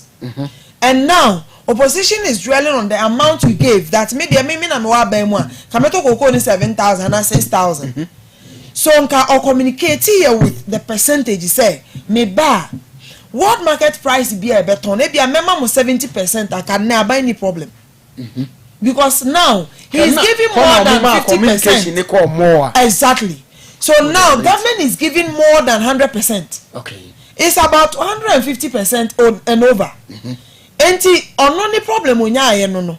And you don't expect opposition to come and applaud you. I know it's a normal thing. Okay. But then let's admit, so this is the situation. Okay. And let's not work with the figure, the amount and the figures. Let's work with percentage that government is giving. I pray, say, I buy no initiative for Kwame or the Abba say, processing cocoa you chrome hano. It's a good call because cocoa no. And your chocolate in Kwani in your film. There are a lot of things that Kwame empo say I'm trying your raw cocoa beans no. Near say be processing cocoa na. Ye cocoa powder ni free moi. There are other things that we can export. Yes. A be oil. A be cry cocoa no cry na brand no. Mama what jumpy. Ana okay baby yeah. Remember come on your stages into. You we are going more jumping. Ana mo pentem. But there's a stage okay. Yeah mama me also my bisa say it is true say aban no say kuafo na. Is it true? Well, I mean, I think that we heard the facts on the market. I think that minority and do na more revenge than reality. The reality. Revenge in what way? Say abra cocoa rise could do $8,000. Now omutia cocoa could around 4,000. No. No. It was around 2,000 about 3,000. Now you feel by Mukana 3,150. And then the highest. So and there were reasons. And there were reasons. The reason were that now the economy was hard up. So now Abano was clawing more of that to do budgetary support and international reserve building rather than we and I said so that in a cocoa areas their votes were really affected. And now here cocoa farmers cocoa employed by 6 to 8 million people Ghana. That means that all cocoa for them support were abandoned to me call side. Okay. That's one thing. So you understand what the minority areas are. They have so many and more dependents. So in fact that omo directly employ nearby omo ye we no omo depending on cocoa for omo krumo omo parents ye cocoa omo like omo cocoa kwa na rehwe omo no omo nyina no become omo nyina no say cocoa be to cocoa pe omo good nti e kan obi na we no ya kase se am check say cocoa price na could do say. In fact, over here, Nana Americano, cocoa price for 3,200. Abra na buy a peggy the 90% at $4,200. But for my Zian America say, price na buy about 4,000. As I rise up about 4,000. No crano, it's like $200 short of the beer buying a peggy price. What can be done? That means I also can buy no first car by from. I could cocoa for which, especially when you're in an IMF program and I also pursue some fiscal discipline, those are not prudent to do. And that was the dilemma that Ghana government no one. For me, that was why now we are no crime. Na cocoa board and casa, car cocoa board and casa di. In fact, omo debt portfolio, cocoa rose to almost 30 billion plus. And so now what Eurobond, cocoa bonds, indicator bonds, and no much in dollars. And okay, say, a do November be $100, and say, cocoa syndicated loans. All those man accumulate years. Yes, I enter any other things. Emma, cocoa board is so stressed that won't mean fast as can machine. Okay, last week or so, produced buying company, PBC. banks where you be all were the problems that were within the cocoa sector. No one in particular is to blame. Abaya is to blame for but I think that the so in my candid opinion, cocoa for are not necessarily being cheated. Okay, but say with the church and the can say don't let any good first scandal pass. It almost so yes, I'm the opportunity. And what here is sustainable. I don't bought prices a price near 4,000. Price near do 4,300 pay. All of us are buying the excuse beam. Now, who see whether a band reacted to send or react now and say or best or stay there because of Canada because Canada within the long term. But that's one of the issue here. A cap price now, the price is only one of the problems. The second problem is Canada buy releases or move into cocoa for Cano. I could do cocoa for no. I could draw. So I think the way now I'm in Yabresa and some terror bidding networking. So that's the matter because we all know the work. Yes, we know the cocoa price. What is Soyatias here? What is it? But scanner I could do. A been a regional minister. Honorable Akwabwa.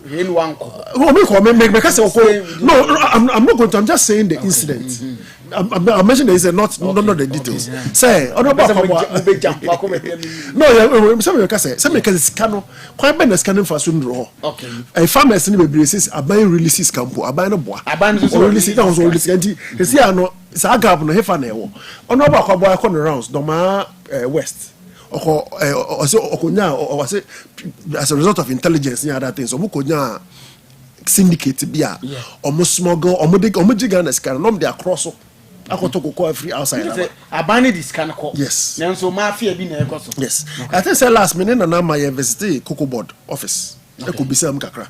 There could be some kakra. No, the question is a quality control, and you said the entire cocoa board. Okay. Now, we share some of the answers that we got from our that means that the cocoa intelligence, there's a cocoa intelligence unit within cocoa board. Okay. Or more trackers are near man. Now, a back quality control and gasabu farm sibu yeah. Border no so. Sa border no so no the untumika say come for to cocoa Ghana here different, come for to cocoa Cote d'Ivoire different. Okay. It's difficult to find say or more testing, but I'm sure there is the work of the cocoa intelligence unit now.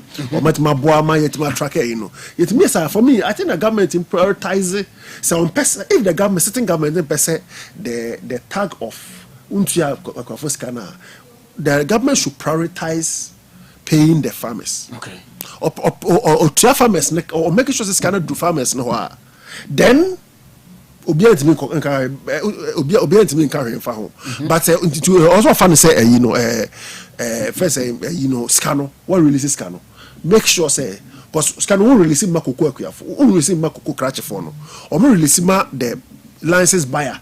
The license buyer not distributed by agents. It says area be license buyer be farmers who complain so release. I'm not sure government say they can find out areas as scanning coy.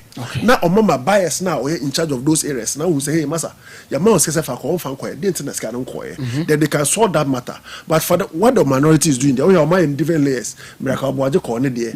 Kojo upon Kromani e ko mo de na another preso another preso ko ne de only minority only de no mo another preso de na mu na minority leaders we say another preso de na say after the budget. Okay. After budget na another preso no say so mo ko east region mo say ko it's a one so we say so mo ko other place so mo de other crops ko be kan say cashew o mo to but historically na cashew na nya buy this kind of cashew. But it's sustainable with no, I mean on the political side no they are more than a bit me abo mo nya aba in 2028 said if Niamas remain this way yes it will yield for them but the prices are so what so there's assembly ayana koko ekuafo na nkasa e kan say sa afibiduru na kokoro ensuo etododo a aya koko esai yes koko say a koko a yebenya no for the year no ebe yeketwa se koko nsusu be yeketwa na che say ho abaye scarce ye real economics no na say ne bo e ba abaye di afi nsuo ne to yes eto nti che say koko ho bebre be pro yes nti koko hu be ye de ye nya dodo dodo no so ye nya no man panyin se ye mfa dodo na nkwa mo no ye be di su no ye mamu a na che se dwaman so no e betimi akoso yes nti you know this even El Nino weather conditioner it dan so to do ana say wi an bododo yeah oh 2023 2024 na yenu nyina sie so to some point bebre na wi an bobo bebre then said do anti that is coming. The last time I buy be my your Facebook me say the last time there was an El Nino cocoa rose to 8,000 it is if this happening now that means and we come say we super El Nino and the government you know so promise here say say nyame ya adom na cocoa price no ekoso wa adwaman so ono so be pagama koso yes sir so that's where we are je ko ba say koso no there but we say koso no ma round so ma ko nyina share good that's the only risk of money say cocoa price it remain here what see and they have a message to 2028 so remaining way let's support them the government we nyina no boka I mean I could do empty question where they say harmless question harmless question I think say you are doing risk analysis for them because that say your friend the political market yes political market so way o hwe say the omoye no at least you betimi awene nkofo ho amomato abama ya na okay you starting say e bia this time omo start ya omo corrance a lot of them wo ho akoko ekuafo a ono no oni MPP ono so oni NDC omo no modoso nti ye corrance ye ne omo di nkomo ye ka kire omo say aban na te cocoa price ne so because world market ne so at sika no so koko di nkofo bi botom ti ne so de hawo ba nti eno de aban ne say okay saade asese bo no say ne betima to no wonsem ne ye ko ne di nkomo di saade ye nwuram ne ne nkofo no ko di nkomo na omo hu say aban wo nipa boni ondwe omo ho nti no omo meto aban na say ye ba aban mu a say na ano na chama hu ntumi say ono ba omo be use say den ama ejuma ba ni say nyankopon to ejuma ogana nti no ebetimi ama omo so ekuafo no bebre ato ama omo ena strategically no say ko ba say aban we nso so nyame ye na dom na ekoko ne pro na be yes scarce na ne boy din na ehuru ko said ye hwehwe ne $8,000 na say aban no so kotum na ekoduru bi abe 5,000 per bag na say campaign na wo ye rounds nyina no ashe but we say kokoko nsem no enye baako we say politics there politician a very canny person onim converse ye koko asem no nya baako otimi dey yield I can say one fa a drone in your man, cocoa and so. But round yes, cocoa no the price and the boy they are buying on game. Who said, or must sacrifice price? I could say, or ban minimum. It's all minimum, they can easily shift. Say, near mamma, and I say, it could do 5,000 and 4,000, 5,000, 6,000. So, political marketing over anything. He said, I'm buying also didn't wash so. Say I know near Babwa, say I buy no in the bushes wa. Now aha abayno. Odin the bushes wa na aha opposition. His opposition so say I buy no rules level be a on in the bushes so. Okay. Yes, sometimes yes, I was shadow so in the bushes so. The economic situation one issue no say I buy no the can announce near be first budget or announce say is a free tertiary for cocoa farmers. Yes. Kaya. Okay, say is omoyi cocoa scholarship omo the new one ba omo ko see omo ye new agric roads to replace the cocoa roads. They are doing all those things but a matter of sika.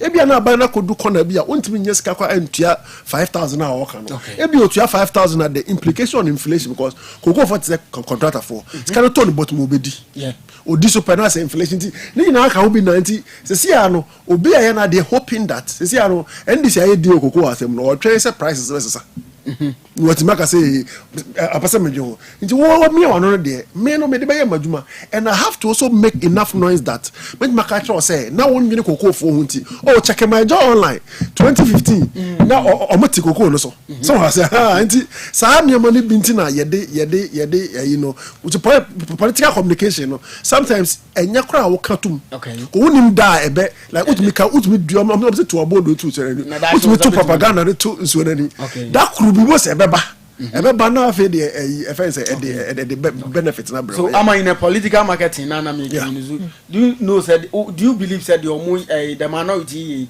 betima ye the results in 2028? Kwame, the dynamics of politics and a time will come where you can't take people for granted.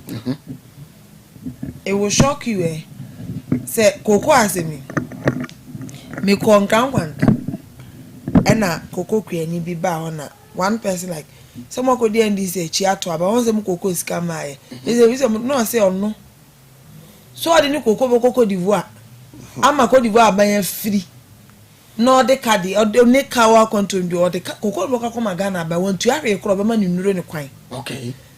Someone who is not elite. Okay. Not doing you. And I don't know what the minority stand to gain though, but almost on my research no nim the volume and I'm political marketing the strategy. Nti baby original the side of the joint no original no ni say no see who man might be different from me. I mean feel for me be. But I can assure you say ye ko akuafo na no ni enimom no nyom ne nne. Omo. Yes. Okay. They are able to read and understand. In fact, now no arrest on we koko akuafo na nkasa na the corporate ni be regional minister. Omo an be kan. Akuafo mienu. Omo an the corporate ni be regional minister. Okay. So it tells you the understanding. And that was after Yaya coverage over koko cratch for makwaje koko iskada koto koko Côte d'Ivoire. And listen to the narration of the farmers. Or say omoko bi omo scan you ansa no mo hu say sa koko scan dey abere omo no mo dey to koko Côte d'Ivoire. So they decided to report them. So you ask yourself if I know who no. Because a lot of TV stations they didn't carry the story. Yeah, so many. Yeah. It was on social media. Okay. So for farmers to have the courage to bring these two people to the regional ministers as amochichi omo there we so onje ntie pese be find out free mo say yes we dey no matua na. Okay. And personally this kana come crash for. Let's not take Ghana for granted. Okay. See ebeya manyosema me one thing I feel say ebia say if indeed the opposition party wants to do proper communication, first thing so we are born first thing is admitting the offense. Okay. Which they haven't done. So no be ya there. Na ubunu kwase. Na o pretend say say why no born here. Yasin say obeji atum say o ade am ye fache me na menya akwanya men foforo. But if you try to justify with another person's downfall, any reasonable person will sit and say na wo nu ho. Kwame, one of the reasons why Ghanaians voted is not cocoa. Okay. One key thing was arrogance of power. Okay. Another thing was economic hardship. And then for my region, it was lack of development, especially road infrastructure. Okay. So, and my region is more or less like a cocoa area. And the best thing you can do is to find out indeed, and then you are standing on the fact say Ghana for you lost the election because Mupati for Metwaba. And is that the reality? Okay. You as a party you find out say neighbor cocoa no ma. As a party you find out say cocoa akuafo no input e mo loss no mu ye den. And so now we capitalizing on the situation. Okay. But say we need any fact be until I'm saying me ba bi omo mu gina omo ba. Probably based on the research they have done. They've realized say cocoa mum na mum lose so cocoa asema bad there because the energy they have given to cocoa issue no is massive. Papa. Energy no that in series. The energy is massive. Okay. And there are a lot of issues that they can capitalize on. No. And this cocoa issue is not static. It can change at any time.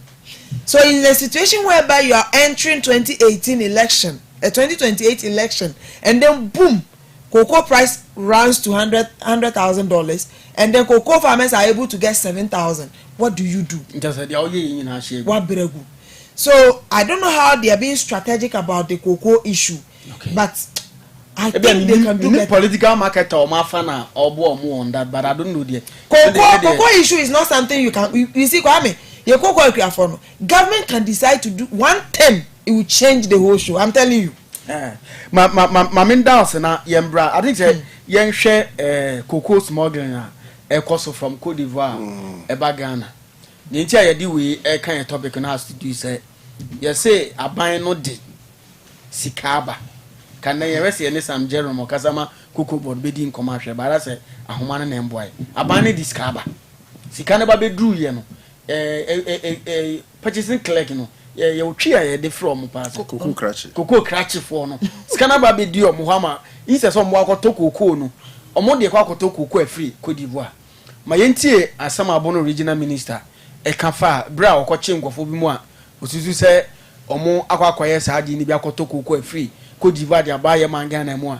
Or more a person faso. Eddie, yentim rasia.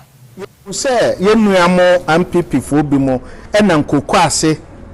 Ama se funu bi kura beto ho a ye se mahama wo de ye ka se ya nso no ntema Ghana babi ade ebeduru no ye ntime nso ano ne ye ka se sanyema na ekoso no emmoa oka ye se for evidence bra evidence no bi na me de kire mo nei sam krofo mienu wei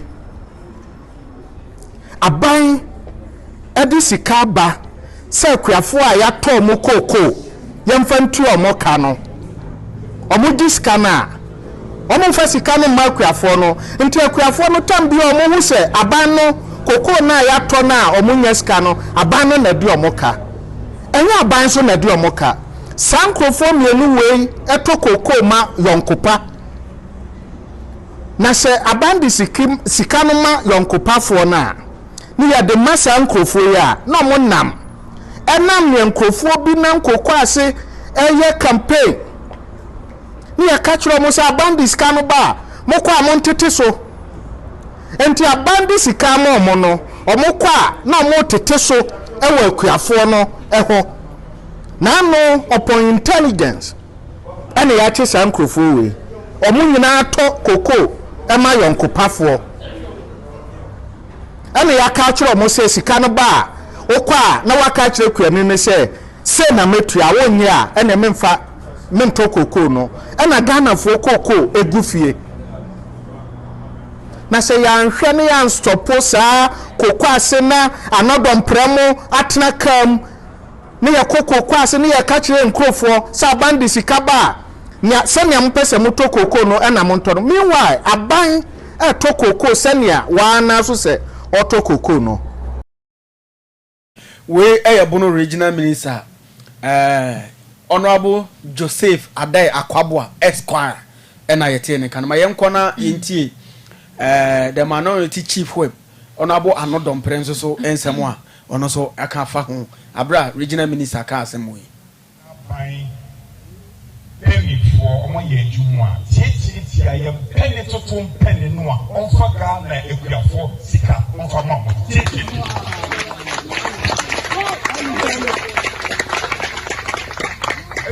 and you will be anymore 2017.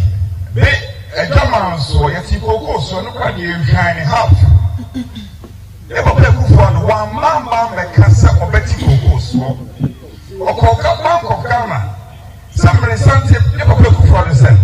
Resantia Ghana could have 4 years, Juma may young for so my dear share a buying for 2 mono. Young for and Cocoa buying for 2 new number here na aba near circle for us. Don't make kind. See, Mahama, and you will be any Penny, the Papa Kufa. That sounds all that's what yes. That's sense, Papa. A convention on fire. Now we take Cocoa so you don't man so. Why to Cocoa so my Muslims and so and Ghana for? Because they are Macaboni. And now you come here every breed. You may be in California, Casano, Tinsen, and the water. Because you're really here. Obusia. Any Obusia when you know one share with your catch. Some very money. Catch here, that's in your farm, but so I say, Cocoa, yeah. The true heritage of our country, and the Cocoa. Now, and it was a job when you want to say, yet the Kogan of Felina, ye Juma, the Cossette, a pay, but it's a and this is also on Tia, Monkai said, and change it here.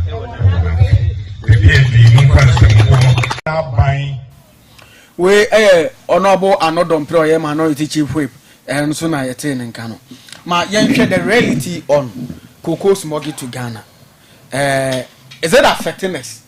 Kwanye fa so ye to ye cocoa no high. Yeah, I think say once cocoa no cocoa economic activity. Na cocoa farmers na omo to cocoa no me economic players. Economic players omo juma ne say extract the best value from the product. It is all he maybe a brand Cote d'Ivoire for cocoa price was rotten here na Ghana for share tuntum no the cocoa na go bottle tuntum no de na omo de akọ omo de across border no. I think say earlier time when was it last year or so cocoa price no cost na Togo price no was super make I say omo koche some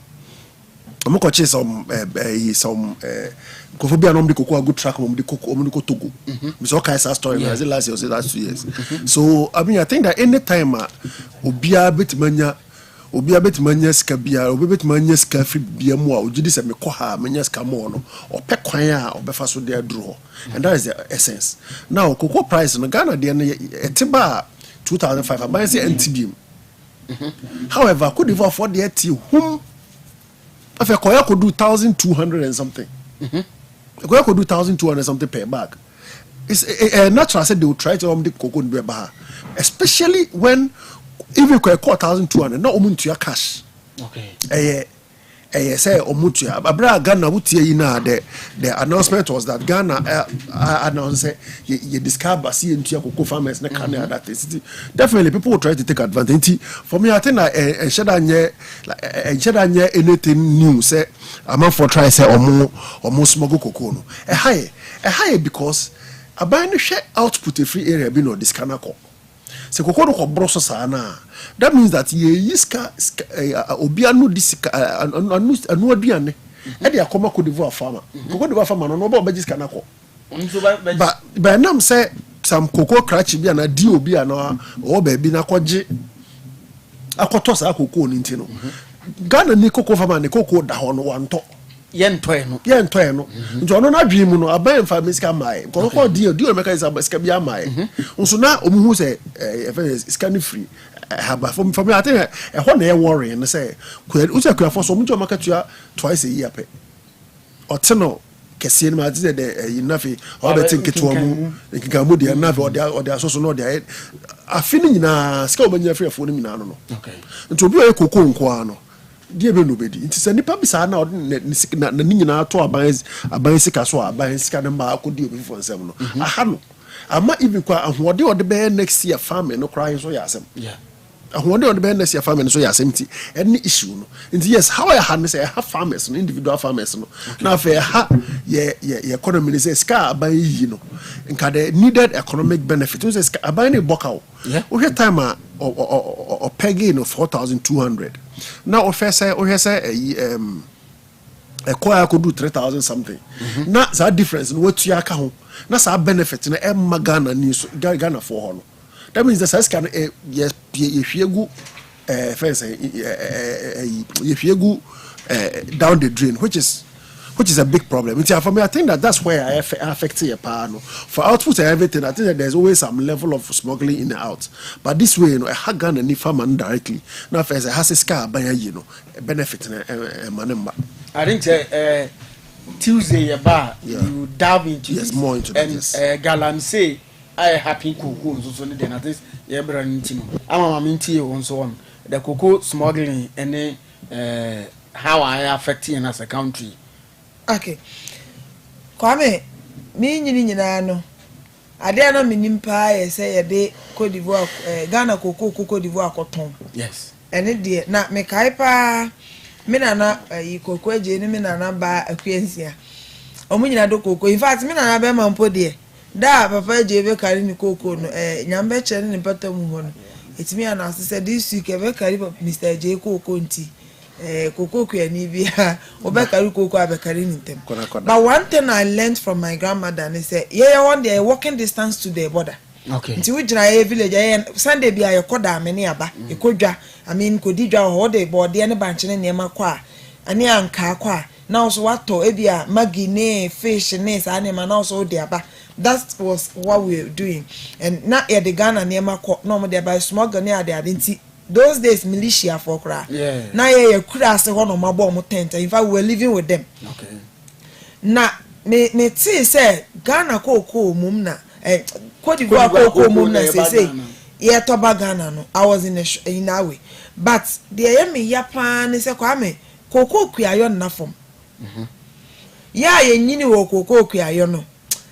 Me fancy man na etu kwa ye nyina na chese me kete di na chi I mean from ayi eto da kra na jo wa so se okodwonso no yetimi yira okoko na se ne na musa koko kuayo ne ma me na no babasia no otutu because koko no de egu apaso no this a wo wen no wako di koko na bayo wo bo a waburu no ye wen utu free aburu no so de gu apaso a ye wen anya sa ombewia kuani be ko sa stress we nyinam na ehu twi ni kura anye easy na aban in an era where you say yati koko so nti no koko kuani ho kire no na aban discard brew se koto koko na kuani at least onya kakra mfanto no bottom enye sa period we so ye period am kure ko school yeah na wajiska no adufu depenti Kwame now wakoto because ye ha no say aban man 2550 na etimi to koko divoire dem 2.5 bags yeah nti wakoto aba na say ye nya Ghana ni a sabi ni 5 cents nyina ye adwuma na what man say obe justify sa dey we Kwame now ye bamboyefo unless maybe won't koko akuafo ase yemfa ye yakoma na bibia sesa nkofo say won Kwame mimi pa na meti anka e wo se tani pa we ye chewa na e do aboka ato ni etwi fom mama twene te say dey ye papa bi okuruma because we ye mamboyefo ye wudini a uniti mama nipa say aban no kra na de na ye me ya pa ye last one meti say won say aban ne ka say kokokuafo ni bi wo ho a ebia price no tema na yesisika ni ho no Muse kokokuafo ni bi di kan de omukoko ma krachefo yes saa de me na say not aye pa bi kokoko ne ho wi a Kwame na saa sika no so yi saa kokoko no mo de koye no aban ne so on top eno na me be kan okay enti me ade ba ko na no se me na aye pa so kokoko na nkasa no okoko ba fiti se obo fira bura ko fi apaso ko sisa aho no nya ho to enti ye wo me na se kokoko ni nya ho no nya kwaji kokoko sack ne pakise ya no de akoma krache e ho de onim se bambo ye safe enti kokoko akuafo om de omukoko ni nyina akoma krache na ban ne se ete se de wato enti de wo kokoko krache ho no ye ntua old price which was 3600 mboa 3600 ye ntua ma kokoko ani no na fe de ono ne de wo fi a afe no de ba ne de ye ntua new price 2550 Kwame 3000 cents no wafa wasi aji 2550 eno so wafa na de ya ne se mikrom kan kwanta so kwa na ya bisa sa ope Ghana price and now Cote d'Ivoire price what kind of a country are we living in na say nipa we say ya chino now you Ghana ni now they forget about your political affiliations ni ade nyina the matter itself the act eya na enye now say because e be nipa na affiliated to a party e na bi nti sa asem na wa ye no because say onye the opposite nti no eye na eye ntro ne ye di Kwame enti yete ye nim bag Ghana ye di kokogum yenim Ghana nko na ye di kokogu ayi sa kokoko boto no amakota begu for how many years 30 years 30 years yes boy over 10 years there koko ai boto no first crown say na o jute factory ha yeah ani ye bi makra koko boto begu na nim say Ghana nko na ye di kokogu enu Cote d'Ivoire for de omo de egu fertilizer botom enti wo de ye say ya nchi nipa na oboda no so na koko a egu shell ene yakofa say eye de na Ghana koko ogu Cote d'Ivoire botom o she ayi koko crash office it's an offense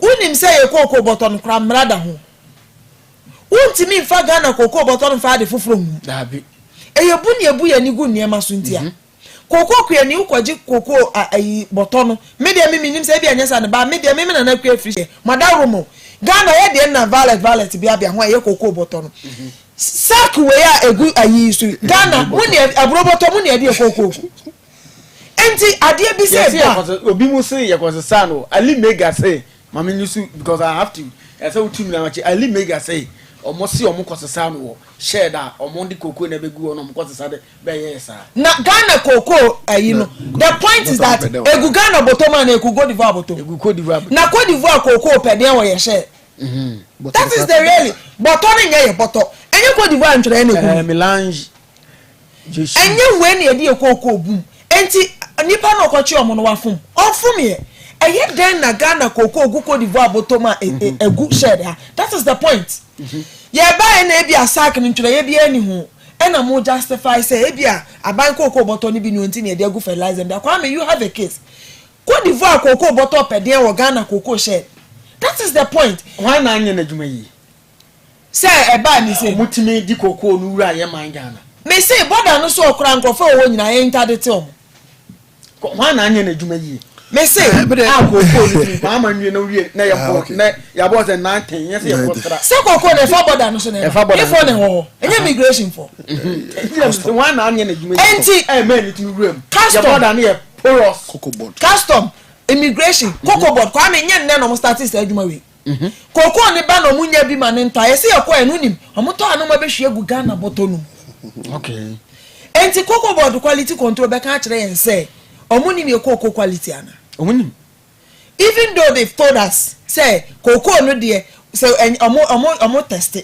moisture content omo test quality no enti moisture na kire say papa na enye papa enti say enye papa no omo catch bi o kwa sand ma cocoa kwa ni say ko hata e bi o so a share ho no e ma omo hata enti go omo say cocoa bi wa na ye hwe gu e hatam enti eno de ometima una say ombe hu say cocoa we na enye say enti na bi afiri Cote d'Ivoire no de omu hu na mpachuo Ghana cocoa no cocoa bottom ye di free cocoa board oba no nhye ye da ho enti why na dis a cocoa bottom ne ma omo a omo timi hwe Cote d'Ivoire de ni guma bra ye nto Ghana cocoa akwa de enti fiti border no so custom immigration cocoa board any isia before ne ade ni nyina they all should be questioned and wait a long chain enya papa omo adwuma so omo de ba na bi mu nja nkomo nto obi na ji enti omo je no so yenye deep investigation na mesre ai opposition party ni say ade we mu ntwe mo firi it is a bad image so me if I have my way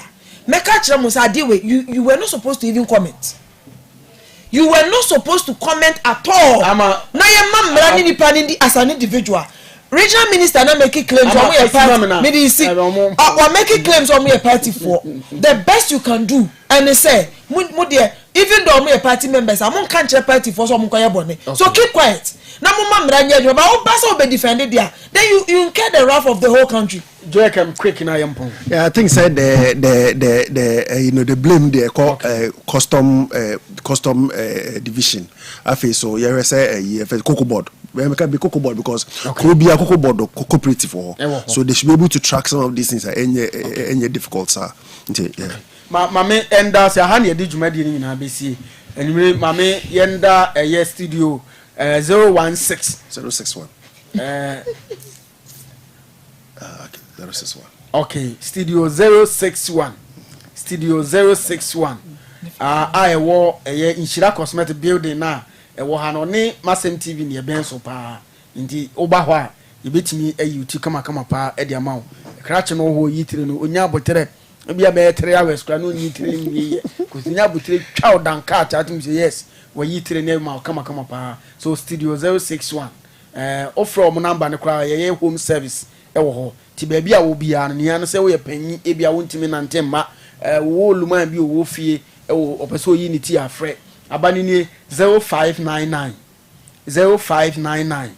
874901 0599874901 ye bejo so na wonso yetima ba be yuti no e de ama ena ha na di dwuma de ni na besi wote na na manka ena wote adwa kam so enka ene ne doctor Sami aye enso so etime di nkomo ne ye wesen ke ni Sam Jerome enso betime di nkomo na enso nyema ba ko mi ni bi ntini wantini anye den amba line so eti ye pon na numre mamenda Sami junior ne friend no ono na wo production room oni production manager Williams Atta enso ena cameraman so Richmond so ewa but few message about say Emmanuel tell you I say 9 show and I'm watching you live from Techiman. Cocoa some cocoa farmers are complaining that they have not received their money and itadu and so actually odo ha na production mean dey flesh love nasa gasadi no mota any day kwanso ha na edi dwuma de ni na si yakopon de adom ya o kene san hie nwumre be no de sports for neighbor na yenso ye baba Tuesday ni abeto aso ye da wase nwumre se o hwe ye media ne Kwame fresh lofty